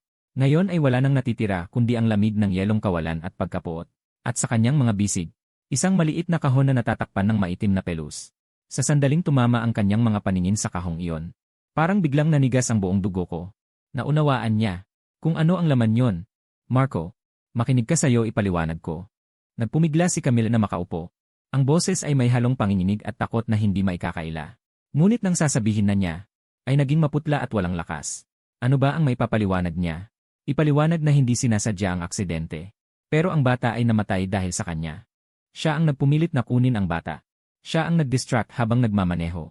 Camille, nagsalita ako. Ang boses ay nakakatakot na kalmado. Pero mas nakakapangilabot kaysa anumang sigaw. Masaya ka na ba ngayon? Nakuha mo na ang gusto mo. Isang patak ng luha. Biglang dumaloy sa manhid kong pisngi. Dahan-dahang pumatak. Tumulo sa kahon ng abo na hawak ko. At kumalat ang maitim na bakas. Habang nakatingin sa maliit na kahon ng abo, parang bumalik sa isip ni Camille ang bata. Ang mainit nitong anyo noong nasa kanyang bisig. Ang malambot na pakiramdam. At ang mahinang amoy ng gatas. Isang matinding sakit ang biglang sumakit sa kanyang dibdib. Hindi na niya napigilan. Tinakpan niya ang mukha. At sumabog sa masakit na pag-iyak. Anak ko. Ang iyak ay matindi. Puno ng walang katapusang pagsisisi at kawalan ng pag-asa. Camille. Pinagmasdan ko ang kanyang paghihirap. Pero ang puso ko ay manhid at malamig. Ang pagpatay ay dapat may katumbas na kamatayan. Dapat kang magpasalamat. Sa aksidenteng ito ang may sala. Ay ang driver ng truck ayon sa investigasyon. Napahinto ang boses ko. Bawat salita ay parang malamig na lason. Na matalas na tumusok sa kanya. Ngunit sa aking paningin, walang pinagkaiba sa isang mamamatay tao. Hinding-hindi kita mapapatawad sa buong buhay ko. Pagkasabi ko, mariin akong tumalikod. Hawak ang maliit na kahon sa aking bisig. Aalis na sana. Naroon ang aking anak na aking huling paalam. Ito ang sanabigong kasalang ito. Huling natitirang init at pag-asa. Marco, huwag kang umalis. Nakikiusap ako. Umiiyak si Camille. Hindi pinapansin ang sakit ng kanyang katawan. At ang karayom ng Nii. Biglang sumugod sa tabi ng kama. Nahulog sa sahig. Nagsisikap na abutin ang aking pantalon. Bigyan mo pa ako ng isang pagkakataon, sige na. Marco, alam kong mali ako. Ibabayad ko ang aking buhay. Ibinayad ang anak. Pakiusap huwag kang umalis. Tumigil ako sa paglakad. Ngunit hindi lumingon. Binigyan na kita ng maraming pagkakataon. Ang aking boses ay pagod at hungkad. Sa pagkakataong ito, sana magmula ngayon ay maging estranghero tayo. Hindi magkita sa buhay o kamatayan. Iniwan ang katagang ito. Dinala ko ang bata. Hakbang-hakbang. Mabigat na umalis sa silid ng ospital. Hindi na lumingon pa. Sa mga sumunod na araw, wala nang pumasok sa silid ni Camille. Mag-isang nagdusa sa higaan ng ospital. Ang pisikal na sakit ay unti-unting gumaling. Ngunit ang butas sa puso ay lumalaki. Tuwing gabi, tahimik. Ang mga alaala ng pagsasama namin. Bumubuhos sa kanyang puso na parang alon. 6 na taon. Mula sa tamis hanggang sa pagtataksil. Mula sa pagmamay-ari hanggang sa pagkawala. Mahal na mahal ko siya. Inalagaan ko siyang parang kayamanan. Ibinigay ko lahat ng kaya ko. At ako naman ang talaga. Na dapat ay magiging maayos ang buhay. Ang binata ng pamilyang Santos na hinahangaan. Ngunit siya, dahil sa walang pag-atubiling pag-ibig na ito, naging sakim at bulag. Nakalimutan ang simulang layunin. Sa huli, nawala ang lahat. Mula noon, si Camille ay laging pinahihirapan ng masasamang panaginip. Sa panaginip, isang sanggol na puno ng dugo. At umiiyak na nagtatanong kung bakit ito ayaw sa kanya. Bakit ito pumatay sa kanya? At ako ay tuluyang nakulong sa apoy na. Lumamon sa lahat. Kahit gaano siya sumigaw. Kahit gaano siya mag-abot, hindi ako makalabas. Gamit ang mga matang puno ng pagkadismaya. Tahimik na nakatingin sa kanya. Sa wakas, dumating na ang araw ng paglabas ng ospital. Ang kalagayan ng kaisipan ni Camille ay malapit ng bumagsak. Naliligaw ang tingin. Madalas na nagsasalita mag-isa. Si Lucas Mendoza ay may benda sa mukha. Dumating para sunduin siya sa ospital. Siya mismo ay kakagaling lang sa kama. Ang peklat sa mukha ay mananatili sa kanya habang buhay. Nang makita ang mukha ng dumating, ang mga mata ni Camille ay kumislap ng kakaibang liwanag. Hinihila ang kanyang sugatang binti. Pumapangpang na sumugod. Mahigpit na hinawakan ang kamay ni Lucas Mendoza. Ang luha ay bumuhos. Ngunit may parang panaginip ng ngiti sa mukha. Marco, alam kong hindi mo ako iiwan. Alam kong mahal mo pa ako. Bumalik ka. Umuwi na tayo. Umuwi na tayo kasama ang bata. Alam ko na. Habang sinasabi ito, mahigpit niyang niyakap si Lucas Mendoza. Inilagay ang mukha sa kanyang dibdib. Parang humahawak sa huling pag-asa. Hindi lumaban si Lucas Mendoza. Hindi rin nagpaliwanag. Tahimik lang siyang hinayaang yakapin. Walang laman ang tingin sa unahan. Wala na ang pagmamahal sa kanyang mga mata. Natitira na lang ang manhid at isang baluktot na pagka-obses. Ngunit kahit ganoon, kailangan pa rin niyang makipaglaban kay Camille habang buhay. Para sirain ang lahat ng mayroon siya. Ang kanyang mukha, ang kanyang buhay, ang kanyang pag-ibig. Kaya sa mga susunod na araw, sabay tayong lulubog sa sakit at pagpapahirapan. Walang sinuman ang magkakaroon ng magandang buhay. Pagkalabas ng ospital, dinala ni Lucas Mendoza ang naguguluhang si Camille pabalik sa bahay ng Chay. Ang malaking mansyon. Ngayon ay 2 taong sugatan na lamang ang natira. Mga kaluluwang may kapintasan. Habang lumilipas ang panahon, lalong lumala ang kalagayan ng pag-iisip ni Camille. Sa karamihan ng oras, napagkakamalan niyang ako si Lucas Mendoza. Kumakain, natutulog, sumusunod sa kanya kahit sa pagpunta sa banyo. Ayaw pang lumabas ng bahay. Puno ng takot sa labas. Patuloy na naiinis at nandidiri si Lucas Mendoza. Ngunit sa ganitong relasyon ng pagiging kailangan at baluktot na pagdepende, nararanasan niya ang isang sakit at nakakalunos na kasiyahan. Tingnan mo, ngayon ikaw ay umaasa lamang sa akin. Kahit ako ay napagkakamalan mo siya. Hanggang isang gabi, si Camille ay biglang nagising. Mula sa isang napakadugong bangungot, ang liwanag ng buwan ay pumapasok sa labi ng kurtina. Tumama sa gilid ng mukha ni Lucas Mendoza na nakaupo sa tabi ng kama na nagbabasa. Ang nakakatakot na peklat ay kitang-kita sa liwanag ng buwan. Tinitigan ni Camille ang peklat na yon. Dahan-dahang nagbago ang tingin mula sa pagkalito tungo sa takot. Sa huli ay naging masidhing galit. Ikaw. Lahat ay ikaw. Sumigaw siya. Dumampot ng kutsilyo sa tabi ng kama. Walang pag-aalinlangan na sinaksak si Lucas Mendoza. Ikaw ang sumira ng aking tahanan. Ikaw ang pumatay sa aking anak. Bayaran mo ang iyong utang ng dugo. Sa isang iglap, tumalsik ang dugo sa lahat ng dako. Si Lucas Mendoza ay hindi man lang nakasigaw o nagtanong. Bumukas ang kanyang mga mata. At bumagsak sa lawa ng dugo. Wala ng buhay. Hanggang sa kanyang kamatayan. Ang kanyang mukha ay may bahid ng kasalanan at isang pagkaligtasang pagkalito. Tiningnan ni Camille ang kasalukuyang kaguluhan. Muli siyang napalubog sa pag-alinlangan. Ang kutsilyo sa kanyang kamay ay bumagsak ng may kalampag. Ang kanyang mga hakbang ay mahina. Parang naglalakad sa panaginip patungo sa sala. Ang kanyang katawan ay may bahid ng dugo. Hindi pa nakapatay ang telebisyon. Ito ay nagpapalabas ng lokal na balita sa tanghali. Sa larawan, isang marangal at dakilang kasalan ang idinaraos. Ang lalaking ikakasal ay may suot na puting damit na akma sa kanyang katawan. Ang kanyang ngiti ay malambing at maningning. Ang kanyang mga mata ay maliwanag.